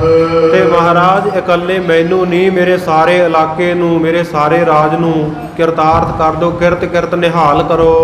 ਤੁਮ ਬਚਨਨ ਮੈਂ ਚਤੁਰ ਪਦਾਰਥ। ਮਹਾਰਾਜ ਮੇਰੀ ਇਹ ਭਾਵਨਾ, ਇਹ ਸ਼ਰਧਾ ਹੈ ਕਿ ਤੁਹਾਡੇ ਬਚਨਾਂ ਦੇ ਵਿੱਚ ਜਿਹੜੇ ਧਰਮ ਗ੍ਰੰਥਾਂ ਵਿੱਚ 4 ਪਦਾਰਥ ਗਿਣੇ ਗਏ ਹਨ, ਧਰਮ ਪਦਾਰਥ, ਨਾਮ ਪਦਾਰਥ, ਸੋ ਇਸ ਪ੍ਰਕਾਰ ਦੇ ਜਿਹੜੇ 4 ਪਦਾਰਥ ਹੈ, ਮੋਖ ਪਦਾਰਥ, ਇਹ ਮਹਾਰਾਜ ਤੁਹਾਡੇ ਉਪਦੇਸ਼ ਦੇ ਵਿੱਚ ਹਨ। ਆਸ ਪ੍ਰਕਾਰ ਕੀ ਬੇਨਤੀ ਸੁਣ ਕੇ। ਇਸ ਪ੍ਰਕਾਰ ਦੀ ਰਾਜੇ ਦੀ ਬੇਨਤੀ ਨੂੰ ਸਤਿਗੁਰੂ ਸਾਹਿਬ ਜੀ ਨੇ ਸੁਣ ਕੇ ਬੋਲੇ ਜਾਲ ਬਿਰਦ ਵਿੱਚ ਜਨ ਕੈ। ਆਪਣਾ ਪ੍ਰਣ ਜਾਣ ਕੇ, ਆਪਣਾ ਸੁਭਾਅ ਜਾਣ ਕੇ ਦਿਆਲੂ ਸਤਿਗੁਰੂ ਜੀ ਬੋਲੇ ਹਨ। ਮਨ ਕੋ ਰੂਪਨ ਨਿਰਮਲ ਕਰਨੋ। ਕਹਿੰਦੇ, ਇਹ ਰਾਜਾ ਸ਼ਿਵਨਾਭ, ਸਭ ਤੋਂ ਪਹਿਲਾਂ ਤਾਂ ਕਹਿੰਦੇ ਮਨ ਨੂੰ ਰੋਕਣਾ ਸਿੱਖੋ ਤੇ ਮਨ ਨੂੰ ਨਿਰਮਲ ਕਿਵੇਂ ਕਰਨਾ ਇਹ ਸਿੱਖੋ। ਨਹੀਂ ਕੋ ਪਾਵ ਕਲੇਸ਼ ਨ ਹਰਨ। ਸਾਰੇ ਕਲੇਸ਼ਾਂ ਨੂੰ ਦੂਰ ਕਰਨ ਦਾ ਇਹੋ ਹੀ ਤਰੀਕਾ ਹੈ। ਹੁਣ ਸੁਣਿਓ ਧਿਆਨ ਦੇ ਨਾਲ ਖਾਲਸਾ ਜੀ, ਇਕੱਲੇ ਰਾਜੇ ਸ਼ਿਵਨਾਭ ਨੂੰ ਨਹੀਂ ਉਪਦੇਸ਼ ਬਖਸ਼ ਰਹੇ, ਆਪਾਂ ਨੂੰ ਵੀ ਸਾਰਿਆਂ ਨੂੰ ਸਤਿਗੁਰੂ ਜੀ ਉਪਦੇਸ਼ ਬਖਸ਼ਿਸ਼ ਕਰ ਰਹੇ ਹਨ। ਪਰਥਾਏ ਸਾਖੀ ਮਹਾਂਪੁਰਖ ਬੋਲਦੇ, ਸਾਂਝੀ ਸਗਲ ਜਹਾਨ। ਕਿਸੇ ਇੱਕ ਦੇ ਪਰਥਾਏ ਉਚਾਰਿਆ ਹੋਇਆ ਬਚਨ ਤੇ ਉਪਦੇਸ਼ ਸਾਰੇ ਸੰਸਾਰ ਵਾਸਤੇ ਗੁਰੂ ਪੀਰਾਂ ਦਾ ਸਾਂਝਾ ਹੁੰਦਾ। ਸਤਿਗੁਰੂ ਸਾਹਿਬ ਜੀ ਦੱਸ ਰਹੇ ਹੈ ਵੀ ਮਨ ਨੂੰ ਕਿਵੇਂ ਟਿਕਾਇਆ ਜਾਵੇ ਔਰ ਮਨ ਨੂੰ ਨਿਰਮਲ ਕਿਵੇਂ ਕੀਤਾ ਜਾਵੇ, ਵਿਸ਼ੇ ਵਿਕਾਰਾਂ ਤੋਂ ਰੋਕਿਆ ਕਿਵੇਂ ਜਾਵੇ। ਰੋਕ ਤਾਂ ਵਿਸ਼ਈ ਪੁਰਖ ਵੀ ਸਕਦੇ ਆ ਕੁਝ ਸਮੇਂ ਵਾਸਤੇ, ਪਰ ਉਹਨਾਂ ਵਿਸ਼ੇ ਵਿਕਾਰਾਂ ਦੀ ਮੈਲ ਕੱਢ ਕੇ ਮਨ ਹਮੇਸ਼ਾ ਵਾਸਤੇ ਨਿਰਮਲ ਕਿਵੇਂ ਹੋਵੇ, ਇਹ ਜੁਗਤੀ ਸਤਿਗੁਰੂ ਜੀ ਦੱਸ ਰਹੇ ਆ। ਤੇ ਸਾਡਾ ਸਾਰਿਆਂ ਦਾ ਸਾਂਝਾ ਸਵਾਲ ਹੈ। ਅਸੀਂ ਵੀ ਇਹੀ ਚਾਹੁੰਦੇ ਹਾਂ, ਸਾਰੇ ਸਾਡੇ ਮਨ ਦਾ ਵੀ ਸਵਾਲ ਹੁੰਦਾ, ਮਨ ਰੁਕੇ ਕਿਵੇਂ, ਦੌੜ ਭਾਜੇ ਦੀ ਕਿਵੇਂ ਰੁਕੇ, ਸਥਿਤ ਕਿਵੇਂ ਹੋਵੇ, ਟਿਕੇ ਕਿਵੇਂ, ਮਨ ਨਿਰਮਲ ਕਿਵੇਂ ਹੋਵੇ, ਇਹਦੀ ਮੈਲ ਕੱਟੀ ਕਿਵੇਂ ਜਾਵੇ। ਜਿਵੇਂ ਸਤਿਗੁਰੂ ਜੀ ਦੱਸ ਰਹੇ ਹਨ, ਸੁਣੀਏ ਅੱਗੇ। ਤਾਂ ਵੀ ਜਾਣੋ ਹੈ ਬਿਦ ਦੋ। ਸਤਿਗੁਰੂ ਸੱਚੇ ਪਾਤਸ਼ਾਹ ਕਹਿੰਦੇ ਮਨ ਨੂੰ ਟਿਕਾਉਣ ਦਾ ਤੇ ਇਹਨੂੰ ਨਿਰਮਲ ਕਰਨ ਦਾ ਕਹਿੰਦੇ 2 ਤਰੀਕੇ ਆ, 2 ਤਰ੍ਹਾਂ ਦੇ ਉਪਾਅ ਹਨ, 2 ਤਰ੍ਹਾਂ ਦੀਆਂ ਵਿਧੀਆਂ ਹਨ। ਸੁਣੋ। ਬੀਨ ਸੰਤ ਪੁਨ ਭਗਤ ਸੋ ਮਨ ਨੂੰ ਟਿਕਾਉਣ ਦੀਆਂ ਜਿਹੜੀਆਂ ਇਹ ਦੋ ਵਿਧੀਆਂ ਸਤਿਗੁਰੂ ਸੱਚੇ ਪਾਤਸ਼ਾਹ ਜੀ ਦੱਸ ਰਹੇ ਆ। ਕਹਿੰਦੇ ਇਹ ਵੇਦਾਂ ਨੇ ਵੀ ਤੇ ਸਾਧੂ ਮਹਾਤਮਾ ਨੇ ਵੀ ਇਹ ਦੋ ਹੀ ਤਰੀਕੇ ਦੱਸੇ ਹਨ। ਸਤਿਗੁਰੂ ਕਹਿੰਦੇ ਦੋਵੇਂ ਤਰੀਕੇ ਰਾਜਾ ਸ਼ਿਵਨਾਭ ਅਸੀਂ ਤੇਰੇ ਤਾਂ ਹੀ ਦੱਸ ਦਿੰਨੇ ਆ। ਜਿਹੜਾ ਵੀ ਤਰੀਕਾ ਤੈਨੂੰ ਦੋਵਾਂ ਚੋਂ ਸੁਖਾਲਾ ਲੱਗੇ, ਜਿਹੜਾ ਸਾਧਨ ਤੂੰ ਕਰ ਸਕੇ ਉਹੀ ਵਰਤ ਲਈ। ਉਹਨੂੰ ਚੰਗੀ ਤਰ੍ਹਾਂ ਹਿਰਦੇ ਦੇ ਵਿੱਚ ਧਾਰਨ ਕਰ ਲਈ।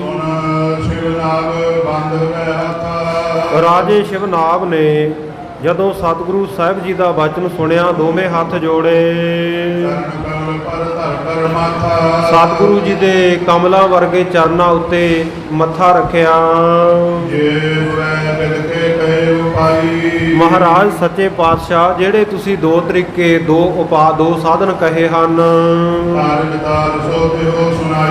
ਮਹਾਰਾਜ ਮੇਰੀ ਇੰਨੀ ਸਮਝ ਨਹੀਂ, ਇੰਨੀ ਮੇਰੀ ਮੱਤ ਵਿਕਸਿਤ ਨਹੀਂ ਹੈ, ਬੁੱਧੀ ਇੰਨੀ ਕੰਮ ਨਹੀਂ ਕਰਦੀ ਮੈਂ ਸਮਝ ਜਾਵਾਂ। ਆਪ ਜੀ ਵਿਸਥਾਰ ਸਹਿਤ ਇਨ ਡੀਟੇਲ ਮੈਨੂੰ ਸਮਝਾਓ। ਸਤਿਗੁਰੂ ਕਹਿੰਦੇ ਹੇ ਰਾਜਾ ਸ਼ਿਵਨਾਭ ਇਹ ਜੋ ਦੋ ਪ੍ਰਕਾਰ ਦੇ ਸਾਧਨ ਹਨ। ਸਤਿਗੁਰੂ ਪਾਤਸ਼ਾਹ ਕਹਿਣ ਲੱਗੇ ਅਸੀਂ ਵਿਸਥਾਰ ਸਹਿਤ ਤੈਨੂੰ ਉਚਾਰ ਕੇ ਦੱਸਦੇ ਹਾਂ। ਕਹਿੰਦੇ ਦੋ ਤਰੀਕੇ ਆ, ਇੱਕ ਤਾਂ ਹੈ ਕਸ਼ਟ ਯੋਗ ਤੇ ਦੂਜਾ ਹੈ ਭਗਤ ਯੋਗ। ਦੋ ਤਰੀਕੇ ਆ ਤਰਨ ਦੇ। ਕਸ਼ਟ ਯੋਗ ਕਹੀਏ ਹਠ ਯੋਗ, ਹਠ ਕਰਕੇ ਸਰੀਰ ਦੇ ਉੱਤੇ ਕਸ਼ਟ ਸਹਾਰ ਕੇ ਭਗਤੀ ਕਰਨੀ, ਤੇ ਦੂਜਾ ਹੈ ਮਨ ਨੂੰ ਭਗਤੀ ਦੇ ਵਿੱਚ ਸੰਗਤ ਦੇ ਵਿੱਚ ਜੁੜ ਕੇ ਭਗਤੀ ਦੇ ਵਿੱਚ ਲਾ ਲੈਣਾ, ਇਹ ਭਗਤ ਯੋਗ ਹੈ। ਜਿਸ ਨੂੰ ਸਤਿਗੁਰੂ ਨੇ ਗੁਰਬਾਣੀ ਵਿੱਚ ਤੂੰ ਗੁਰ ਪ੍ਰਸਾਦੀ ਕਰ ਰਾਜ ਯੋਗ ਵੀ ਕਿਹਾ। ਭਗਤ ਯੋਗ ਕਉ ਜੈਤਵਾਰ ਹਰ ਜਨਕ ਉਪਾਇਓ। ਸੋ ਸਤਿਗੁਰੂ ਨੇ ਇਹ ਭਗਤ ਯੋਗ ਜਿਹੜਾ ਸੌਖਾ ਤਰੀਕਾ ਦੱਸਿਆ, ਤੇ ਜਿਹੜਾ ਇਹ ਕਠਿਨ ਯੋਗ ਹੈ ਸਤਿਗੁਰੂ ਸੱਚੇ ਪਾਤਸ਼ਾਹ ਇਹ ਵੀ ਹਠ ਯੋਗ ਬਾਰੇ ਵੀ ਦੋਨਾਂ ਬਾਰੇ ਦੱਸ ਰਹੇ ਹਨ। ਸਤਿਗੁਰੂ ਸੱਚੇ ਪਾਤਸ਼ਾਹ ਕਹਿੰਦੇ ਇਹਨਾਂ ਦੋਵਾਂ ਸਾਧਨਾਂ ਦੇ ਕਰਨ ਦੇ ਨਾਲ ਸਰੀਰ ਪਵਿੱਤਰ ਹੋ ਜਾਂਦਾ ਹੈ। ਪਹਿਲਾਂ ਸਤਿਗੁਰੂ ਸੱਚੇ ਪਾਤਸ਼ਾਹ ਕਹਿੰਦੇ ਅਸੀਂ ਜਿਹੜਾ ਕਸ਼ਟ ਯੋਗ ਹਠ ਯੋਗ ਕਿਹਾ ਹੈ ਉਹਦਾ ਵਿਸਥਾਰ ਕਰਦੇ ਹਾਂ। ਇਹ ਹਠ ਯੋਗ ਆ ਜਿਹੜਾ ਇਹਦੇ 8 ਅੰਗ ਆ ਅੱਗੇ, 8 ਪ੍ਰਕਾਰ ਦੀਆਂ ਇਹਦੀਆਂ ਕਿਸਮਾਂ, ਉਹ ਕੰਨ ਦੇ ਕੇ ਧਿਆਨ ਦੇ ਕੇ ਸੁਣ। ਪਹਿਲਾ ਕੀ ਹੈ ਉਹ ਹੈ ਯਮ, ਦੂਜਾ ਹੈ ਨੇਮ ਤੇ ਤੀਜਾ ਹੈ ਇਕਾਂਤ ਦੇਸ਼ ਵਿੱਚ ਰਹਿਣਾ, ਇਕਾਂਤ ਜਗ੍ਹਾ ਵਿੱਚ ਨਿਵਾਸ ਕਰਨਾ। ਇਹ ਯਮ ਜਿਹੜਾ ਉਹ ਨਹੀਂ ਸਮਝ ਲੈਣਾ ਵੀ ਜਿਹੜੇ ਜਮ ਲੈਣ ਵਾਸਤੇ ਜੀਵ ਨੂੰ ਆਉਂਦੇ ਆ ਉਹ ਜੱਜੇ ਨਾਲ ਹੁੰਦਾ। ਜਮਦੂਤ ਇਹ ਯਈਏ ਨਾਲ ਆ। ਯਮ ਨਿਯਮ, ਨਿਯਮ ਦਾ ਸ਼ਾਰਟਕਟ ਹੈ, ਨੰਨੇ ਸਿਹਾਰੀ ਕੱਟੀ ਗਈ ਆ। ਨਿਯਮ ਜਿਹੜੇ ਆ ਸਤਿਗੁਰੂ ਸੱਚੇ ਪਾਤਸ਼ਾਹ ਕਹਿੰਦੇ ਯਮ ਨੇਮ ਤੇ ਇਕਾਂਤ ਦੇਸ਼ ਵਿੱਚ ਰਹਿਣਾ, ਇਹ 3 ਹਨ।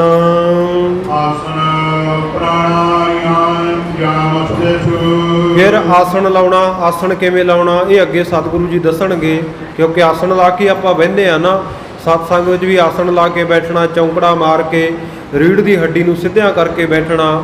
ਔਰ ਜਦੋਂ ਇਹ ਪ੍ਰਾਣਾਯਾਮ ਕਰਨਾ ਹੈ, ਹਠ ਯੋਗ ਕਰਨਾ, ਉਦੋਂ ਕਿਵੇਂ ਸਮਾਧੀ ਲਾਉਣੀ, ਆਸਣ ਕਿਵੇਂ ਲਾਉਣਾ ਅੱਗੇ ਸਤਿਗੁਰੂ ਪਾਤਸ਼ਾਹ ਦੱਸਣਗੇ। ਤੇ ਫਿਰ ਹੈ ਪ੍ਰਾਣਾਯਾਮ, ਪ੍ਰਾਣਾਂ ਦਾ ਕਿਵੇਂ ਸਾਧ ਸੰਗਤ ਜੀ ਰੋਕਣਾ, ਕਿਵੇਂ ਇਹਨਾਂ ਨੂੰ ਦਸਮ ਦੁਆਰ ਚੜਾਉਣਾ, ਇਹਨੂੰ ਪ੍ਰਾਣਾਯਾਮ ਕਹਿੰਦੇ ਆ।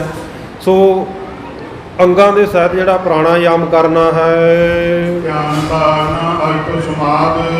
ਫਿਰ ਧਿਆਨ ਕਿਵੇਂ ਲਾਉਣਾ ਹੈ, ਧਾਰਨਾ, ਤੇ 8ਵਾਂ ਜਿਹੜਾ ਸਮਾਧੀ ਕਿਵੇਂ ਲਾਉਣੀ ਹੈ ਇਹ ਦੱਸਣਗੇ। ਇਉਂ 8 ਪ੍ਰਕਾਰ ਦੇ ਇਹ ਸਾਧਨ ਕਰਕੇ ਸਤਿਗੁਰੂ ਸੱਚੇ ਪਾਤਸ਼ਾਹ ਕਹਿੰਦੇ ਪਰਮ ਪਦਵੀ ਨੂੰ ਪ੍ਰਾਪਤ ਕਰ ਲਈਦਾ ਹੈ। ਇਹਨਾਂ 8 ਸਾਧਨਾਂ ਦੇ ਵਿੱਚੋਂ ਪਹਿਲਾ ਜਿਹੜਾ ਯਮ ਹੈ, ਨਿਯਮ ਹੈ, ਉਹ ਕਹਿੰਦੇ ਅੱਗੇ 10 ਪ੍ਰਕਾਰ ਦੇ ਹਨ। ਸੋ ਉਹਨਾਂ 8 ਸਾਧਨਾਂ ਦੇ ਅਸੀਂ ਲੱਛਣ ਵਿਸਥਾਰ ਕਰਕੇ ਦੱਸਦੇ ਹਾਂ। ਪਹਿਲਾ ਜਿਹੜਾ ਸਾਧਨ ਹੈ ਸਤਿਗੁਰੂ ਸੱਚੇ ਪਾਤਸ਼ਾਹ ਕਹਿੰਦੇ ਅਹਿੰਸਾ ਜਾਣ ਲਓ। ਅਹਿੰਸਾ, ਕਿਸੇ ਦੇ ਉੱਤੇ ਕੋਈ ਜ਼ੁਲਮ ਨਾ ਕਰਨਾ, ਕਿਸੇ ਨੂੰ ਮਾਰਨਾ ਨਾ, ਕਿਸੇ ਨੂੰ ਠੇਸ ਨਾ ਪਹੁੰਚਾਉਣੀ, ਹਰ ਪ੍ਰਕਾਰ ਦੀ ਹਿੰਸਾ ਤੋਂ ਬਚਾ ਰੱਖਣਾ, ਇਹ ਪਹਿਲਾ ਅਹਿੰਸਾ ਜਿਹੜਾ ਨਿਯਮ ਹੈ। ਮਨ ਬਚਾਇਆ ਤੀਨ, ਔਰ ਅਹਿੰਸਾ ਅੱਗੇ 3 ਪ੍ਰਕਾਰ ਦੀ ਹੈ, ਇੱਕ ਮਨ ਕਰਕੇ, ਇੱਕ ਵਚਨ ਕਰਕੇ ਤੇ ਇੱਕ ਸਾਧ ਸੰਗਤ ਜੀ ਸਰੀਰ ਕਰਕੇ ਹੈ। ਹਰ ਕੋ ਬੁਰਾ ਚਿਤਵਨਾ, ਕਿਸੇ ਪਰਾਏ ਦਾ ਜਿਹੜਾ ਮਨ ਦੇ ਵਿੱਚ ਬੁਰਾ ਚਿਤਵਣਾ ਹੈ ਵੀ ਫਲਾਣੇ ਦਾ ਆਹ ਨੁਕਸਾਨ ਹੋ ਜਾਏ, ਫਲਾਣਾ ਮਰ ਜਾਏ, ਖਤਮ ਹੋ ਜਾਏ, ਇਹ ਕਹਿੰਦੇ ਪਹਿਲੇ ਪ੍ਰਕਾਰ ਦੀ ਮਨ ਦੀ ਹਿੰਸਾ ਹੈ। ਮਨ ਕੀ ਹਿੰਸਾ ਚੀਨ, ਇਹਨੂੰ ਮਨ ਦੀ ਹਿੰਸਾ ਜਾਣ ਲੈ। ਕੋਈ ਫਿੱਕਾ ਬੋਲ ਦੁਖਾਏ ਹਨਾਵੇ, ਫਿਰ ਕਿਸੇ ਨੂੰ ਮੂੰਹੋਂ ਆਪਣੀ ਜ਼ੁਬਾਨ ਦੇ ਨਾਲ, ਬਾਣੀ ਦੇ ਨਾਲ ਫਿੱਕਾ ਬੋਲਣਾ, ਭੈੜੇ ਲਫ਼ਜ਼ ਬੋਲਣੇ, ਕਿਸੇ ਦੇ ਦਿਲਾਂ ਨੂੰ ਠੇਸ ਪਹੁੰਚਾਉਣ ਵਾਲਾ ਬੋਲਣਾ, ਇਹ ਵੀ ਹਿੰਸਾ ਹੈ। ਇਸ ਤੋਂ ਵੀ ਬਚ ਕੇ ਰਹਿਣਾ, ਫਿਰ ਤੂੰ ਪੂਰਾ ਵੈਸ਼ਨੂੰ ਹੋਏਗਾ। ਕੱਲਾ ਇਹ ਨਹੀਂ ਵੀ ਤੂੰ ਮਾਸ ਮਿੱਟੀ ਦੀ ਵਰਤੋਂ ਨਹੀਂ ਕਰਦਾ, ਕਿਸੇ ਜੀਵ ਦਾ ਘਾਤ ਨਹੀਂ ਕਰਦਾ, ਫੇਰ ਹੀ ਵੈਸ਼ਨੂੰ ਆ, ਫੇਰ ਹੀ ਹਿੰਸਾ ਪਰਮੋ ਧਰਮ ਆ। ਬਹੁਤ ਸਾਰੇ ਧਰਮਾਂ ਦਾ ਸਿਧਾਂਤ ਹੈ, ਪਰ ਸਤਿਗੁਰੂ ਸੱਚੇ ਪਾਤਸ਼ਾਹ ਕਹਿੰਦੇ ਮਨ ਕਰਕੇ ਵੀ ਹਿੰਸਾ ਤੋਂ ਬਚਣਾ, ਬਾਣੀ ਕਰਕੇ ਵੀ ਤੇ ਸਰੀਰ ਕਰਕੇ ਵੀ। ਕਿਸੇ ਦੇ ਵੀ ਹਿਰਦੇ ਨੂੰ ਕਠੋਰ ਵਚਨ ਕਹਿਣੇ ਜਿਨ੍ਹਾਂ ਦੇ ਨਾਲ ਸਾਹਮਣੇ ਵਾਲਾ ਹਰਟ ਹੋਵੇ, ਸਾਹਮਣੇ ਵਾਲੇ ਦੇ ਦਿਲ ਨੂੰ ਠੇਸ ਪਹੁੰਚੇ। ਸਤਿਗੁਰੂ ਨੇ ਬਾਣੀ ਦੇ ਵਿੱਚ ਵੀ ਆਖਿਆ ਨਾ, ਭਗਤ ਬਾਬਾ ਫਰੀਦ ਸਾਹਿਬ ਜੀ ਦੇ ਸ਼ਲੋਕਾਂ ਦੇ ਵਿੱਚ ਵਚਨ ਆਉਂਦਾ, ਹਿਆਉ ਨਾ ਠਹਿਹੀ ਕਾਹੇ ਮਾਨਕ ਸਭ ਅਮੋਲ ਵੇ। ਕਿਸੇ ਦੇ ਵੀ ਹਿਰਦੇ ਨੂੰ ਠੇਸ ਨਾ ਪਹੁੰਚਾ, ਕਿਉਂਕਿ ਸਾਰੇ ਮਾਨਕਾਂ ਵਰਗੇ ਅਮੋਲਕ ਹਿਰਦੇ ਆ। ਤੇਰੇ ਬੋਲ ਵੀ ਕਿਸੇ ਦੇ ਹਿਰਦੇ ਨੂੰ ਠੇਸ ਨਾ ਪਹੁੰਚਾਉਣ। ਇਹ ਜਿਹੜੀ ਬਾਣੀ ਦੀ ਹਿੰਸਾ ਹੈ, ਇਹ ਤੋਂ ਵੀ ਬਚਣਾ ਹੈ। ਹਿੰਸਾ ਬਚਨਨ ਕੀ ਕਹਿਲਾਵੇਂ, ਇਹਨੂੰ ਬਚਨਾਂ ਦੀ, ਬਾਣੀ ਦੀ ਹਿੰਸਾ ਕਿਹਾ ਜਾਂਦਾ ਹੈ। ਤੀਜੀ ਮਾਰਨ ਜੀਵਨ ਫੇਰੀ, ਤੇ ਤੀਜੀ ਪਰਦਾਖੀ ਜੀਵਾਂ ਨੂੰ ਮਾਰਨਾ, ਜਿਹੜਾ ਸਰੀਰ ਕਰਕੇ ਹਿੰਸਾ ਹੈ। ਜਾਗੈਨ ਕੋ ਹੋਵੇ ਬਿਨ ਦੇਰੀ, ਇਹਨਾਂ ਤਿੰਨੇ ਪ੍ਰਕਾਰ ਦੀ ਹਿੰਸਾ ਦਾ ਬਿਨਾਂ ਦੇਰੀ ਤੋਂ ਤਿਆਗ ਕਰ ਦੇ। ਬੁੱਧੀਏ ਸੱਚ ਉਚਰਨ ਨਿਰਭੈ, ਤੇ ਦੂਜਾ ਜਿਹੜਾ ਨਿਯਮ ਹੈ ਉਹ ਹੈ ਹਮੇਸ਼ਾ ਸਤ ਪ੍ਰਤੱਗੀ ਹੋਣਾ, ਸੱਚ ਬੋਲਣਾ, ਹਮੇਸ਼ਾ ਸੱਚ ਬੋਲਣਾ। ਇਸ ਪ੍ਰਣ ਨੂੰ, ਇਸ ਨਿਯਮ ਨੂੰ ਹਮੇਸ਼ਾ ਨਿਭਾਉਣਾ। ਕਦੋਂ ਬੋਲਣਾ ਕਿਤ ਕਹੈ, ਕਦੇ ਵੀ ਝੂਠ ਕਿਸੇ ਵੀ ਤਰੀਕੇ ਦੇ ਨਾਲ ਨਹੀਂ ਬੋਲਣਾ। ਕਈ ਵਾਰੀ ਸਾਧ ਸੰਗਤ ਜੀ ਗੱਲ ਤਾਂ ਸੱਚੀ ਹੁੰਦੀ ਆ, ਪਰ ਆਪਾਂ ਉਹਨੂੰ ਕਹਿਣਾ ਹੈ ਤੇ ਉਹਦੇ ਕਹਿਣ ਦਾ ਤਰੀਕਾ ਚੰਗਾ ਹੋਣਾ ਚਾਹੀਦਾ, ਤਾਂ ਕਿ ਕਿਸੇ ਦਾ ਨੁਕਸਾਨ ਵੀ ਨਾ ਹੋਵੇ। ਧਰਮ ਤਾਤ, ਧਰਮ ਪੁੱਤਰ ਮੰਨਿਆ ਜਾਂਦਾ ਸੀ ਪਾਂਡਵਾਂ ਦੇ ਵਿੱਚੋਂ ਜਿਹੜਾ ਯੁਧਿਸ਼ਟਰ ਸੀ, ਬੜਾ ਸਤ ਪ੍ਰਤੱਗੀ ਸੀ, ਕਦੇ ਝੂਠ ਨਹੀਂ ਸੀ ਬੋਲਦਾ। ਧਰਮ ਰਾਜੇ ਨੇ ਇੱਕ ਵਾਰੀ ਇਹਦੀ ਪ੍ਰੀਖਿਆ ਕਰਨ ਹਿਤਨਾ ਸਾਧ ਸੰਗਤ ਜੀ ਇੱਕ ਕਸਾਈ ਦਾ ਰੂਪ ਧਾਰਨ ਕਰ ਲਿਆ। ਇੱਕ ਗਊ ਦੇ ਪਿੱਛੇ ਪਿੱਛੇ ਭੱਜ ਤੁਰਿਆ। ਇਹ ਸਮਾਧੀ ਵਿੱਚ ਬੈਠਾ ਸੀ, ਚੌਂਕੜਾ ਲਾ ਕੇ ਬੈਠਾ ਸੀ ਯੁਧਿਸ਼ਟਰ ਧਰਮ ਪੁੱਤਰ। ਇਹਦੇ ਅੱਗਿਓਂ ਦੀ ਗਊ ਲੰਘ ਗਈ ਤੇ ਇਹਨੇ ਲੰਘਦੀ ਵੇਖ ਲਈ। ਪਿੱਛੇ ਪਿੱਛੇ ਉਹ ਕਸਾਈ ਦੇ ਭੇਸ ਵਿੱਚ ਧਰਮ ਰਾਜਾ ਆਇਆ, ਆ ਕੇ ਪੁੱਛਦਾ ਵੀ ਹੇ ਧਰਮ ਪੁੱਤਰ ਯੁਧਿਸ਼ਟਰ, ਤੂੰ ਕਦੇ ਝੂਠ ਨਹੀਂ ਬੋਲਦਾ, ਸੱਚ ਸੱਚ ਦੱਸ ਵੀ ਤੈਂ ਇੱਥੋਂ ਗਊ ਜਾਂਦੀ ਦੇਖੀ ਆ। ਜਦੋਂ ਧਰਮ ਪੁੱਤਰ ਯੁਧਿਸ਼ਟਰ ਨੇ ਦੇਖਿਆ ਬਈ ਇਹ ਕਸਾਈ ਹੈ, ਹੱਥ ਵਿੱਚ ਇਹਦੇ ਹਥਿਆਰ ਫੜਿਆ ਹੋਇਆ, ਗਊ ਨੂੰ ਮਾਰ ਦੇਵੇਗਾ, ਜੇ ਤਾਂ ਝੂਠ ਬੋਲਦਾ ਵੀ ਮੈਂ ਗਊ ਜਾਂਦੀ ਨਹੀਂ ਦੇਖੀ ਤਾਂ ਆਪਣੇ ਪ੍ਰਾਣ ਤੋਂ ਪਿੱਛੇ ਹਟਦਾ, ਕਿਉਂਕਿ ਸਤ ਪ੍ਰਤੱਗੀ ਸੀ, ਕਦੇ ਝੂਠ ਨਹੀਂ ਸੀ ਬੋਲਦਾ। ਤੇ ਜੇ ਸੱਚ ਬੋਲਦਾ ਵੀ ਮੈਂ ਗਊ ਇੱਥੋਂ ਲੰਘਦੀ ਹੋਈ ਦੇਖੀ ਹੈ ਤੇ ਕਸਾਈ ਇਹਨੇ ਜਾ ਕੇ ਗਊ ਮਾਰ ਦੇਣੀ, ਉਹਦਾ ਪਾਪ ਮੈਨੂੰ ਲੱਗਣਾ, ਦੱਸਿਆ ਮੈਂ ਜੋ ਆ। ਤੋ ਇਹਨੇ ਕੀ ਕੀਤਾ, ਬੜੇ ਤਰੀਕੇ ਦੇ ਨਾਲ ਵਚਨ ਕੀਤਾ। ਧਰਮ ਪੁੱਤਰ ਯੁਧਿਸ਼ਟਰ ਨੇ ਉਸ ਕਸਾਈ ਨੂੰ ਕਹਿੰਦਾ ਬਈ ਸੁਣ ਲੈ, ਕਹਿੰਦਾ ਤੂੰ ਪੁੱਛਦਾ ਕਿਹਦੇ ਤੋਂ ਹੈ? ਜੇ ਤਾਂ ਪੁੱਛਦਾ ਮੇਰੀਆਂ ਅੱਖਾਂ ਤੋਂ, ਅੱਖਾਂ ਨੇ ਜਾਂਦੀ ਦੇਖੀ ਹੋਏਗੀ, ਪਰ ਇਹ ਬੋਲ ਕੇ ਤੈਨੂੰ ਦੱਸ ਨਹੀਂ ਸਕਦੀਆਂ ਵੀ ਕਿੱਧਰ ਨੂੰ ਗਈ ਆ। ਜੇ ਮੇਰੀ ਜ਼ੁਬਾਨ ਤੋਂ ਪੁੱਛਦਾ ਤੇ ਜ਼ੁਬਾਨ ਦੇਖ ਨਹੀਂ ਸਕਦੀ, ਇਹਨੇ ਦੇਖਿਆ ਨਹੀਂ ਕਿਉਂਕਿ ਮੇਰੇ ਮੂੰਹ ਦੇ ਅੰਦਰ ਸੀ, ਇਹ ਤੈਨੂੰ ਬੋਲ ਕੇ ਕਿਵੇਂ ਦੱਸੇ? ਜਦੋਂ ਆ ਦੋਵੇਂ ਤਰੀਕਿਆਂ ਦੇ ਨਾਲ ਨਿਸ਼ਾ ਕਰਵਾਤੀ, ਤਸੱਲੀ ਕਰਾਤੀ, ਧਰਮ ਰਾਜਾ ਆਪਣੇ ਅਸਲੀ ਸਰੂਪ ਵਿੱਚ ਪ੍ਰਗਟ ਹੋ ਗਿਆ ਤੇ ਜੱਫੀ ਵਿੱਚ ਲੈ ਲਿਆ। ਕਹਿੰਦਾ ਵਾਕਈ ਤੂੰ ਧਰਮ ਪੁੱਤਰ ਹੈ, ਸੱਚ ਬੋਲਣ ਵਾਲਾ। ਇਸ ਪ੍ਰਕਾਰ ਸਤਿਗੁਰੂ ਸੱਚੇ ਪਾਤਸ਼ਾਹ ਜੀ ਇੱਥੇ ਕਹਿ ਰਹੇ ਆ ਕਿ ਦੂਜਾ ਨਿਯਮ ਜਿਹੜਾ ਉਹ ਹਮੇਸ਼ਾ ਸੱਚ ਬੋਲਣਾ, ਇਸ ਨਿਯਮ ਨੂੰ ਨਿਭਾਉਣਾ, ਕਦੇ ਵੀ ਕਿਸੇ ਵੀ ਤਰੀਕੇ ਝੂਠ ਨਾ ਬੋਲਣਾ। ਕੀਜੇ ਹੈ ਦਵੈ ਭਾਂਤ ਸਪੈ, ਤੇ ਤੀਜਾ ਜਿਹੜਾ ਨਿਯਮ ਹੈ ਉਹ ਸਤਿਗੁਰੂ ਸੱਚੇ ਪਾਤਸ਼ਾਹ ਕਹਿੰਦੇ ਚੋਰੀ ਨਾ ਕਰਨਾ। ਤੇ ਚੋਰੀ ਜਿਹੜੀ ਇਹ ਦੋ ਪ੍ਰਕਾਰ ਦੀ ਹੈ। ਇੱਕ ਤਨ ਕੀ ਇੱਕ ਮਨ ਕੀ ਸੇਈ। ਇੱਕ ਤਾਂ ਤਨ ਦੁਆਰਾ ਪ੍ਰਤਾਖੀ ਕਿਸੇ ਦੀ ਕੋਈ ਚੀਜ਼ ਚੁਰਾ ਲੈਣੀ, ਚੋਰੀ ਕਰ ਲੈਣੀ। ਅਸੰਗਤ ਦੇ ਇਕੱਠ ਵਿੱਚ ਬਹੁਤ ਕਈਆਂ ਦੇ ਬਟੂਏ ਕੱਢ ਲੈਂਦੇ ਆ, ਜੇਬਾਂ ਕੱਟ ਹੋ ਜਾਂਦੀਆਂ। ਇੱਕ ਤਾਂ ਹੈ ਪ੍ਰਤੱਖ ਚੋਰੀ ਕਰਨੀ ਸਰੀਰ ਦੇ ਨਾਲ, ਤੇ ਦੂਜੀ ਮਨ ਦੀ ਚੋਰੀ ਹੈ। ਹਰ ਕੀ ਵਸਤੁ ਛੁਪਾਵਨ ਕਰਨੀ। ਕਿਸੇ ਪਰਾਏ ਦੀ ਵਸਤੂ ਨੂੰ ਛੁਪਾ ਲੈਣਾ। ਤਿਉ ਸਤਿ ਤਨ ਕੀ ਵਰਣੀ। ਇਹ ਜਿਹੜੀ ਚੋਰੀ ਹੈ ਇਹ ਤਨ ਦੀ ਵਰਣਨ ਕੀਤੀ ਹੈ, ਸਰੀਰ ਦੀ ਚੋਰੀ ਹੈ। ਕਰੇ ਪਾਪ ਗੁਣ ਡਕ ਦੁਰਾਈ। ਫਿਰ ਮਨ ਦੀ ਚੋਰੀ ਕਿਹੜੀ ਹੈ ਵੀ ਬੰਦਾ ਪਾਪ ਤਾਂ ਕਰੇ ਪਰ ਉਹਨਾਂ ਨੂੰ ਲੁਕਾ ਲੁਕਾ ਕੇ ਰੱਖੇ, ਲੋਕਾਂ ਦੇ ਸਾਹਮਣੇ ਪ੍ਰਗਟ ਨਾ ਹੋਣ ਦੇਵੇ। ਲੋਕਾਂ ਦੀ ਗੱਲ ਛੱਡੋ, ਗੁਰੂ ਦੇ ਸਾਹਮਣੇ ਜਾ ਕੇ ਵੀ ਆਪਣੇ ਪਾਪਾਂ ਨੂੰ, ਗੁਨਾਹਾਂ ਨੂੰ ਕਬੂਲ ਨਾ ਕਰੇ, ਆਪਣੇ ਪਾਪਾਂ ਨੂੰ ਲੁਕੋ ਕੇ ਰੱਖੇ। ਕਬੀਰ ਜੇਤੇ ਪਾਪ ਕੀਏ ਰਾਖੇ ਤਲੈ ਦੁਰਾਏ। ਜਿੰਨੇ ਤੂੰ ਪਾਪ ਕਰਦਾ ਹੈ, ਲੁਕਾ ਲੁਕਾ ਕੇ ਰੱਖਦਾ ਹੈ, ਦੁਨੀਆ ਵਿੱਚ ਆਪਣੇ ਆਪ ਨੂੰ ਚੰਗਾ ਬਣਾ ਬਣਾ ਕੇ ਪੇਸ਼ ਕਰਦਾ ਹੈ। ਜਦੋਂ ਧਰਮ ਰਾਜੇ ਨੇ ਪੁੱਛਿਆ ਕਿ ਉਸ ਵੇਲੇ ਤੇ ਸਾਰੇ ਪ੍ਰਗਟ ਹੋ ਜਾਣੇ ਆ, ਪ੍ਰਗਟ ਹੋਏ ਨਿਦਾਨ ਸਭ ਜਬ ਪੁੱਛਿਆ ਧਰਮ ਰਾਜ। ਅੰਤ ਦੇ ਵੇਲੇ ਇਹ ਸਾਰੇ ਪ੍ਰਗਟ ਹੋ ਜਾਣੇ ਆ। ਜਦੋਂ ਚਿੱਠੇ ਖੋਲ ਖੋਲ ਕੇ ਉਹਨੇ ਵੰਝਾਂ ਰੱਖ ਦਿੱਤੀਆਂ, ਧਰਮ ਰਾਏ ਜਬ ਲੇਖਾ ਮੰਗਿਆ ਕਿਆ ਮੁਖ ਲੈ ਕੇ ਜਾਹੇਗਾ। ਉੱਥੇ ਤਾਂ ਨਹੀਂ ਕੁਝ ਛੁਪਣਾ ਨਾ। ਚਿੱਤਰਗੁਪਤ ਜਿਹੜੇ ਤੇਰੀ ਨਿੱਤ ਦੀ ਡਾਇਰੀ ਬਣਾ ਰਹੇ ਆ, ਪਲ ਪਲ ਦਾ ਹਿਸਾਬ ਤੇਰਾ ਲਿਖ ਰਹੇ ਆ, ਉਹ ਤਾਂ ਲੇਖਾ ਜੋਖਾ ਸਾਹਮਣੇ ਹੀ ਆ, ਫਿਰ ਕਿੱਥੇ ਲੁਕਾਵੇਂਗਾ। ਮਨ ਦੇ ਪਾਪ ਕਰਨਾ ਕੋਈ, ਪਰ ਮਨ ਵਿੱਚ ਛੁਪਾ ਕੇ ਰੱਖ ਲੈਣਾ।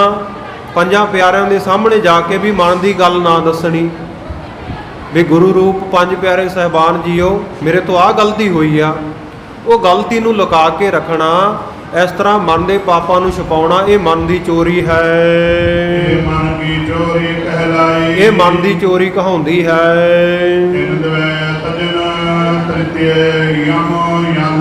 ਇਹਨਾਂ ਦੋਵਾਂ ਦਾ ਤਿਆਗ ਕਰਨਾ, ਦੋਵੇਂ ਪ੍ਰਕਾਰ ਦੀ ਚੋਰੀ ਨੂੰ ਛੱਡਣਾ, ਇਹ ਤੀਜੇ ਪ੍ਰਕਾਰ ਦਾ ਨਿਯਮ ਜਾਣ ਲਓ। ਤੇ ਹੇ ਰਾਜਾ ਸ਼ਿਵਨਾਭ, ਕਦੇ ਭੁੱਲ ਕੇ ਵੀ ਇਹਨਾਂ ਨੂੰ ਮਨ ਵਿੱਚ ਵਸਾਉਣਾ ਨਹੀਂ। ਤੇ ਚੌਥਾ ਜਿਹੜਾ ਨਿਯਮ ਹੈ, ਚੌਥਾ ਯਮ ਹੈ, ਉਹ ਬ੍ਰਹਮਚਾਰੀ ਜੀਵਨ ਰੱਖਣਾ, ਆਪਣੇ ਜੀਵਨ ਨੂੰ ਪਵਿੱਤਰ ਰੱਖਣਾ। ਏਕਾ ਨਾਰੀ ਜਤੀ ਹੋਏ ਪਰ ਨਾਰੀ ਤੀ ਭੈਣ ਬਕਾਣੇ। ਤੇ ਇਹ ਜਿਹੜਾ ਕਾਮ ਹੈ 8 ਪ੍ਰਕਾਰ ਦਾ ਹੈ, 8 ਪ੍ਰਕਾਰ ਦੇ ਕਾਮ ਨੂੰ ਜਿੱਤ ਲੈਣਾ। ਸਤਿਗੁਰੂ ਸੱਚੇ ਪਾਤਸ਼ਾਹ ਕਹਿੰਦੇ ਵਿਸ਼ੇ ਰਸਾਂ ਨੂੰ ਸਰੀਰ ਦੇ ਨਾਲ ਭੋਗ ਲੈਣਾ ਇਕੱਲਾ ਇਹੀ ਕਾਮ ਨਹੀਂ ਹੈ। ਜੇ ਮਨ ਦੇ ਵਿੱਚ ਕਾਮਨਾਵਾਂ ਚੱਲਦੀਆਂ ਰਹੀਆਂ, ਇਛਾਵਾਂ ਪੈਦਾ ਹੁੰਦੀਆਂ ਰਹੀਆਂ, ਤੇ ਫਿਰ ਵੀ ਤੂੰ ਕੰਮ ਹੀ ਕਹਾਏਗਾ, ਫਿਰ ਵੀ ਤੇਰਾ ਕਾਮ ਨਿਵਰਤ ਨਹੀਂ ਹੋਇਆ। ਪ੍ਰਥਮੇ ਤ੍ਰਿਆ ਕੀ ਬਾਤਾਂ ਕਰਨੀ, ਪਹਿਲਾਂ ਕਿਸੇ ਇਸਤਰੀ ਦੇ ਬਾਰੇ ਗੱਲਾਂ ਕਰਨੀਆਂ, ਇਹ ਪਹਿਲੇ ਪ੍ਰਕਾਰ ਦਾ ਕਾਮ ਹੈ। ਦੂਜਾ ਸੁਣ ਸੁਣ ਕੇ ਮਨ ਦੇ ਵਿੱਚ ਉਹਦੇ ਬੋਲਾਂ ਨੂੰ ਵਸਾ ਲੈਣਾ। ਤੀਜੇ ਪ੍ਰਕਾਰ ਦਾ ਕਾਮ ਹੈ ਚੋਰੀ ਛੁਪੇ ਇਸਤਰੀ ਨੂੰ ਇਕਾਂਤ ਵਿੱਚ ਮਿਲਣਾ। ਚੌਥੇ ਪ੍ਰਕਾਰ ਦਾ ਅੰਗਾਂ ਨੂੰ ਛੂਹਣਾ ਕਾਮ ਹੈ। ਪੰਜਵਾਂ ਬੜਾ ਹਿੱਤ ਲਾ ਕੇ, ਟਿਕਟਕੀ ਲਾ ਕੇ, ਨੀਝ ਲਾ ਕੇ ਇਸਤਰੀ ਨੂੰ ਦੇਖਣਾ, ਇਹ ਵੀ ਕਾਮ ਹੈ। ਛੇਵਾਂ ਮਨ ਕਰਕੇ ਅਲਿੰਗਨ ਕਰਨਾ, ਮਨ ਕਰਕੇ ਭੋਗਣ ਦੀ ਇੱਛਾ ਕਰਨੀ। ਸੱਤਵਾਂ ਇਸਤਰੀ ਦੇ ਰੂਪ ਨੂੰ ਮਨ ਦੇ ਵਿੱਚ ਹਮੇਸ਼ਾ ਚਿਤਵਦੇ ਰਹਿਣਾ, ਉਹਦਾ ਖਿਆਲ ਰੱਖਣਾ। ਤੇ ਅੱਠਵਾਂ ਜਿਹੜਾ ਸਰੀਰਕ ਰੂਪ ਵਿੱਚ ਪ੍ਰਤੱਖ ਭੋਗਣਾ। ਜਿਹੜਾ ਇਹਨਾਂ 8 ਪ੍ਰਕਾਰ ਦੇ ਕਾਮ ਨੂੰ ਤਿਆਗ ਦਿੰਦਾ ਹੈ ਉਸੇ ਨੂੰ ਹੀ ਬ੍ਰਹਮਚਾਰੀ ਕਿਹਾ ਜਾਂਦਾ, ਉਹ ਬ੍ਰਹਮਚਰਜ ਧਾਰਨ ਕਰਦਾ ਹੈ। ਪੰਜਵੇਂ ਪ੍ਰਕਾਰ ਦਾ ਯਮ, ਪੰਜਵੇਂ ਪ੍ਰਕਾਰ ਦਾ ਜਿਹੜਾ ਨਿਯਮ ਹੈ ਉਹ ਸਾਧ ਸੰਗਤ ਜੀ ਧੀਰਜ ਨੂੰ ਧਾਰਨ ਕਰਨਾ ਹੈ। ਦੁੱਖ ਅਤੇ ਸੁੱਖ ਨੂੰ ਹਮੇਸ਼ਾ ਧਰਤੀ ਦੇ ਸਮਾਨ ਸਹਾਰ ਲੈਣਾ। ਜਿਵੇਂ ਧਰਤੀ ਆ ਸਾਧ ਸੰਗਤ ਜੀ, ਉਹਨੂੰ ਕੋਈ ਪੱਟੀ ਜਾਵੇ ਕਈਆਂ ਦੇ ਨਾਲ ਮਸ਼ੀਨਾਂ ਲਾ ਕੇ, ਤੇ ਕੋਈ ਉੱਤੇ ਚੰਦਨ ਦਾ ਲੇਪ ਕਰੀ ਜਾਵੇ, ਉਹ ਕਿਸੇ ਨੂੰ ਕੁਝ ਕਹਿੰਦੀ ਤਾਂ ਨਹੀਂ। ਇਉਂ ਧਰਤੀ ਵਰਗਾ ਜਿਹੜਾ ਧੀਰਜ ਧਾਰਨ ਕਰਨਾ, ਆਪਦ ਸੰਬਦ ਆਪਦ ਸੀਤਾ। ਇਉਂ ਧਰਤੀ ਵਰਗਾ ਜਿਹੜਾ ਸਾਧ ਸੰਗਤ ਜੀ ਧੀਰਜ ਧਾਰਨਾ ਨਾ, ਚਾਹੇ ਵਿਪਤਾ ਦਾ ਸਮਾਂ ਆਵੇ, ਚਾਹੇ ਖੁਸ਼ਹਾਲੀ ਦਾ ਸਮਾਂ ਹੋਵੇ, ਕਦੇ ਸਾਧ ਸੰਗਤ ਜੀ ਆਤਪ ਧੁੱਪ ਹੋਵੇ, ਕਦੇ ਸ਼ੀਤਾ ਠੰਡ ਲੱਗਦੀ ਹੋਵੇ, ਸਾਰੇ ਪ੍ਰਕਾਰ ਦੀਆਂ ਅਵਸਥਾਵਾਂ ਦੇ ਵਿੱਚ ਸਮ ਅਵਸਥਾ ਰੱਖਣੀ। ਵਿਗਲ ਨਾ ਹੋਏ ਡੁਲਾਵੇ ਚੀਤਾ। ਕਦੇ ਵੀ ਵਿਕਲ ਨਹੀਂ ਹੋਣਾ, ਵਿਆਕਲ ਨਹੀਂ ਹੋਣਾ, ਮਨ ਨੂੰ ਡਲਾਉਣਾ ਨਹੀਂ। ਆਇਡਲ ਜਮ ਹੈ ਜਮਾ ਸੁਹਾਈ। ਤੇ ਛੇਵੇਂ ਪ੍ਰਕਾਰ ਦਾ ਯਮ, ਛੇਵੇਂ ਪ੍ਰਕਾਰ ਦਾ ਜਿਹੜਾ ਨਿਯਮ ਹੈ ਉਹ ਸਾਧ ਸੰਗਤ ਜੀ ਖਿਮਾ, ਜਿਹੜੀ ਬੜੀ ਸ਼ੋਭਨੀਕ ਹੈ। ਖਿਮਾ ਕਿਹਨੂੰ ਕਹਿੰਦੇ ਆ? ਸਰਬ ਪ੍ਰਕਾਰ ਕਰਕੇ ਸਮਰੱਥ ਹੁੰਦਿਆਂ ਹੋਇਆਂ ਵੀ ਕਿਸੇ ਮਾੜੇ ਨੇ ਤੁਹਾਡਾ ਬੁਰਾ ਕੀਤਾ, ਤੁਸੀਂ ਸਜ਼ਾ ਦੇਣ ਦੇ ਯੋਗ ਵੀ ਹੋਵੋ, ਫਿਰ ਵੀ ਉਹਨੂੰ ਮਾਫ ਕਰਨਾ, ਇਹਨੂੰ ਖਿਮਾ ਕਿਹਾ ਜਾਂਦਾ ਹੈ। ਸ਼ਕਤੀਆਂ ਕੋਲ ਹੋਣ ਪਰ ਗੁਨਾਹਗਾਰ ਨੂੰ ਬਖਸ਼ ਦੇਣਾ, ਸ਼ਕਤੀਆਂ ਦੇ ਹੁੰਦਿਆਂ ਹੋਇਆਂ ਵੀ, ਇਹਨੂੰ ਸਾਧ ਸੰਗਤ ਜੀ ਖਿਮਾ ਕਿਹਾ ਜਾਂਦਾ। ਜਿਵੇਂ ਗੁਰਬਾਣੀ ਦੇ ਵਿੱਚ ਵਚਨ ਆਉਂਦੇ ਆ, ਸ਼ਸਤਰ ਤੀਖਣ ਕਾਟ ਡਾਰਿਓ, ਮਨ ਨਾ ਕੀਨੋ ਰੋਸ, ਕਾਜ ਵਾਕੋ ਲੈ ਸਵਾਰਿਓ, ਤਿਲ ਨਾ ਦੀਨੋ ਦੋਸ਼। ਇਹ ਸੰਤ ਦਾ ਜੀਵਨ ਹੈ। ਕੋਈ ਸ਼ਾਸਤਰ ਲੈ ਕੇ ਕੱਟੀ ਜਾਵੇ, ਵੱਢੀ ਜਾਵੇ, ਕੀ ਸੰਤ ਕਿਸੇ ਦਾ ਬੁਰਾ ਕਰਦਾ? ਗੁਰੂ ਅਰਜਨ ਦੇਵ ਮਹਾਰਾਜ ਤਤੀ ਤਵੀ ਦੇ ਉੱਤੇ ਉਹਨਾਂ ਨੂੰ ਬਿਠਾ ਦਿੱਤਾ ਕਿ ਤਵੀ ਦੇ ਉੱਤੇ ਬਿਠਾਉਣ ਵਾਲਿਆਂ ਦਾ ਬੁਰਾ ਚਿਤਵਿਆ, ਫਿਰ ਵੀ ਇਹੋ ਹੀ ਆਖਿਆ ਨਾ, ਤੇਰਾ ਕੀਆ ਮੀਠਾ ਲੱਗੈ, ਹਰ ਨਾਮ ਪਦਾਰਥ ਨਾਨਕ ਮੰਗੈ। ਭਾਈ ਮਨੀ ਸਿੰਘ ਜੀ ਦਾ ਬੰਦ ਕਟਿਆ ਗਿਆ ਗੁਰੂ ਕੇ ਸੰਤ ਦਾ। ਕੀ ਜਲਾਦਾਂ ਨਾਲ ਈਰਖਾ ਕੀਤੀ, ਦਵੈਸ਼ ਕੀਤੀ? ਨਹੀਂ, ਫਿਰ ਵੀ ਕਹਿੰਦੇ ਜਲਾਦਾ ਤੈਨੂੰ ਜਿਹੜਾ ਹੁਕਮ ਹੋਇਆ ਗੁੱਟ ਤੋਂ ਨਹੀਂ, ਬੰਦ ਤਾਂ ਉਂਗਲਾਂ ਦੇ ਪੋਟੇ ਤੋਂ ਸ਼ੁਰੂ ਹੁੰਦਾ, ਇੱਥੋਂ ਕੱਟਣਾ ਸ਼ੁਰੂ ਕਰ, ਹੁਕਮ ਅਦੂਲੀ ਨਾ ਕਰ। ਕਿੰਨੇ ਪਿਆਰ ਦੇ ਵਚਨ ਕੀਤੇ। ਸ਼ਹੀਦ ਭਾਈ ਤਾਰੂ ਸਿੰਘ ਜੀ ਦਾ ਖੋਪੜਾ ਲਾਹਿਆ ਜਾ ਰਿਹਾ, ਕੀ ਖੋਪੜਾ ਲਾਉਣ ਵਾਲਿਆਂ ਨੂੰ ਸ਼ਰਾਪ ਦਿੱਤਾ? ਕੀ ਨਹੀਂ ਸੀ ਕਰ ਸਕਦੇ? ਬਿਨਾਂ ਖੋਪੜੇ ਤੋਂ 22 ਦਿਨ ਜਿਉਂਦੇ ਰਹਿ ਸਕਦੇ ਆ ਭਾਈ ਤਾਰੂ ਸਿੰਘ, ਸਰੀਰ ਨੂੰ ਰੱਖ ਸਕਦੇ ਆ, ਤੇ ਕੀ ਸਜ਼ਾ ਨਹੀਂ ਸੀ ਦੇ ਸਕਦੇ? ਪਰ ਖਿਮਾ ਗੁਰੂ ਕੇ ਸੰਤ ਦੇ ਮਨ ਦੇ ਅੰਦਰ।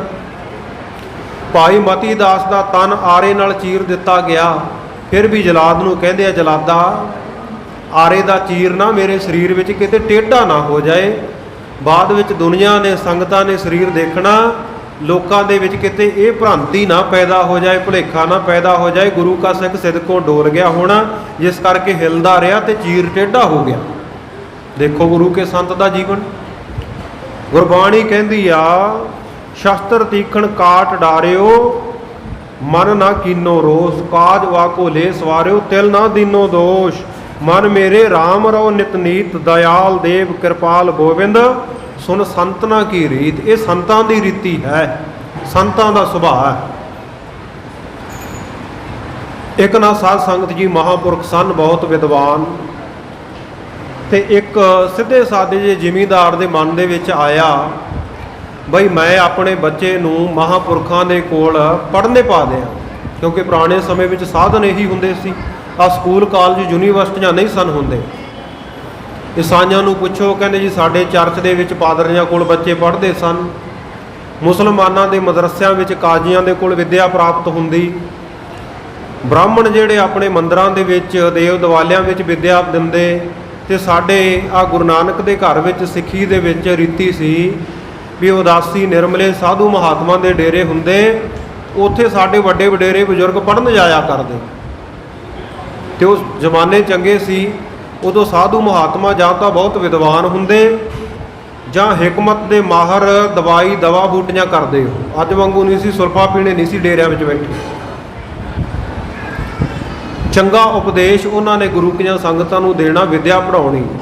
ਇਹ ਜ਼ਿਮੀਂਦਾਰ ਦੇ ਮਨ ਵਿੱਚ ਆਇਆ ਵੀ ਮੈਂ ਤਾਂ ਜੱਟ ਬੂਟ ਜਿਹੋ ਜਿਹਾ ਹਲ ਬਾਕ ਹੈਗਾ, ਠੀਕ ਹੈ, ਆ ਮੇਰਾ ਨਿਆਣਾ ਤਾਂ ਚੰਗਾ ਪੜ੍ਹ ਜਾਏ। ਆਪਣੇ ਮੁੰਡੇ ਨੂੰ, ਆਪਣੇ ਲੜਕੇ ਨੂੰ ਮਹਾਤਮਾ ਦੇ ਕੋਲ ਲੈ ਗਿਆ, ਕਹਿੰਦਾ ਮਹਾਤਮਾ ਜੀ, ਸੰਤ ਜੀ ਕਿਰਪਾ ਕਰੋ, ਆ ਮੇਰਾ ਪੁੱਤਰ ਹੈ, ਇਹਨੂੰ ਪੜ੍ਹਾ ਦਿਓ। ਮਹਾਂਪੁਰਖ ਕਹਿੰਦੇ ਛੱਡ ਜਾ, ਪੜ੍ਹਾ ਦਿਆਂਗੇ। ਹੁਣ ਮਹਾਂਪੁਰਖ ਪੜ੍ਹਾਉਣ ਲੱਗ ਪਏ।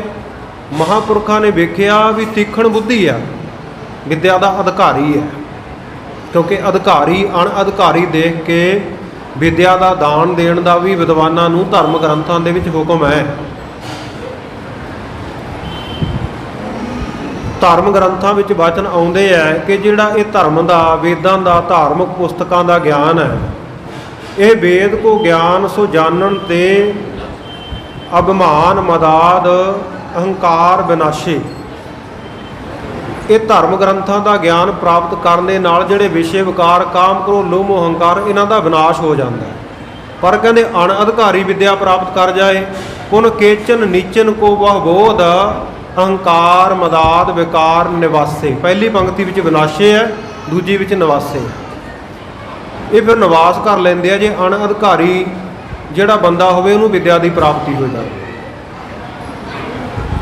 ਸੋ ਇਸ ਕਰਕੇ ਵਿਦਵਾਨਾਂ ਨੂੰ ਇਹ ਤਾਕੀਦ ਕੀਤੀ ਗਈ ਹੈ ਕਿ ਅਧਿਕਾਰੀ ਅਣਅਧਿਕਾਰੀ ਦੇਖ ਕੇ ਵਿਦਿਆ ਦਾ ਦਾਨ ਦੇਣਾ। ਮਹਾਂਪੁਰਖਾਂ ਨੇ ਦੇਖਿਆ ਵੀ ਅਧਿਕਾਰੀ ਹੈ, ਸੂਖਸ਼ਮ ਬੁੱਧੀ ਹੈ, ਤਿੱਖਣ ਬੁੱਧੀ ਹੈ, ਚੰਗਾ ਸਿੱਖ ਜਾਵੇਗਾ ਤੇ ਚੰਗਾ ਪੜ੍ਹਾਵਾਂਗੇ।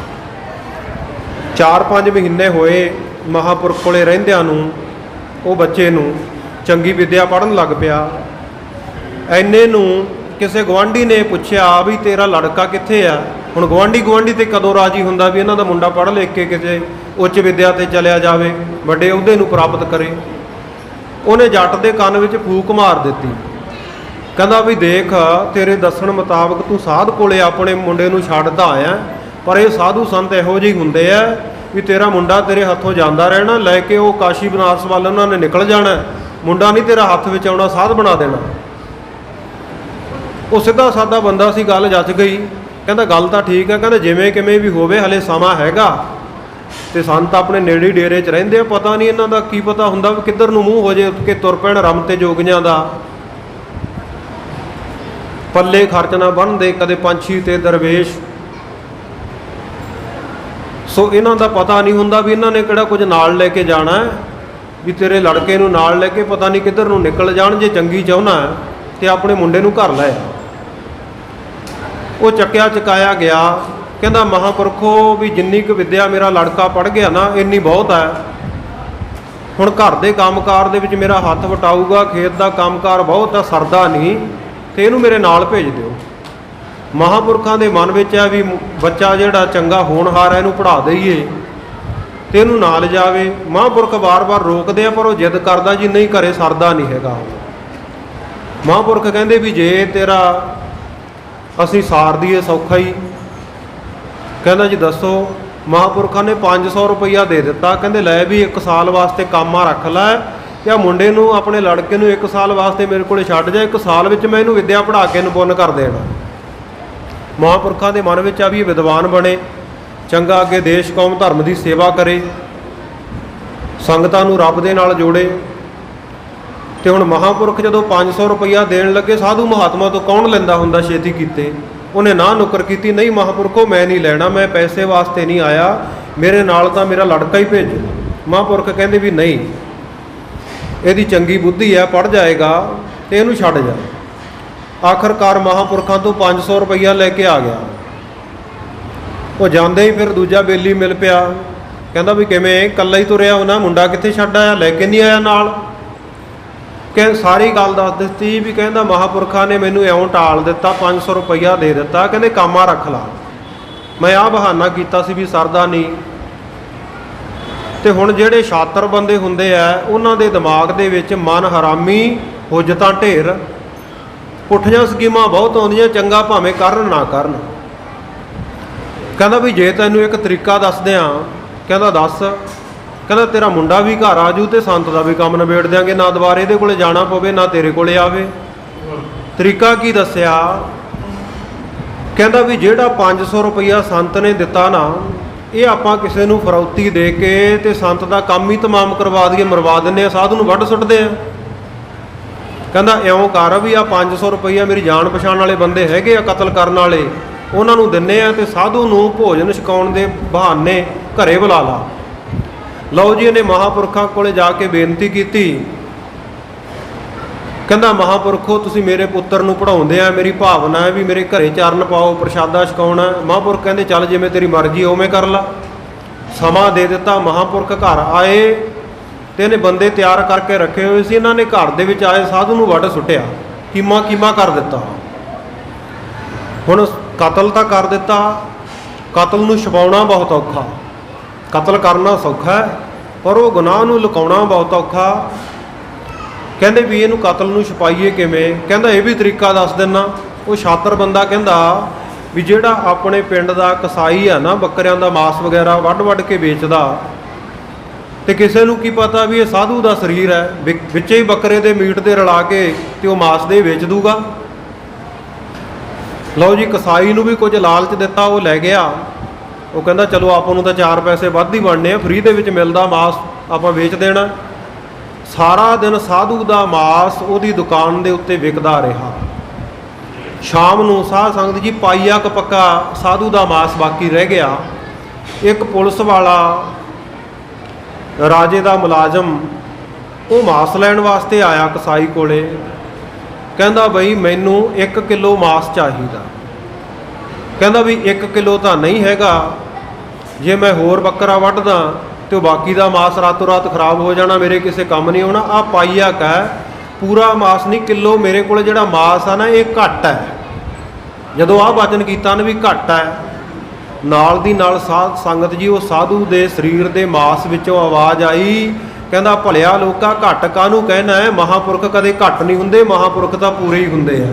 ਬੋਲੋ ਸਤਨਾਮ ਸ਼੍ਰੀ ਵਾਹਿਗੁਰੂ। ਮਹਾਂਪੁਰਖ ਕਦੇ ਘੱਟ ਨਹੀਂ ਹੁੰਦੇ, ਪੂਰੇ ਗੁਰੂ ਦੇ ਨਾਲ ਜੁੜੇ ਹੋਏ ਹਮੇਸ਼ਾ ਪੂਰਨ ਹੀ ਹੁੰਦੇ ਆ।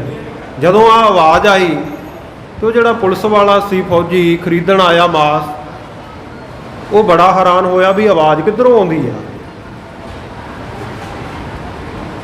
ਆਵਾਜ਼ ਕਿਹੜੇ ਪਾਸੋਂ ਆ ਰਹੀ ਹੈ।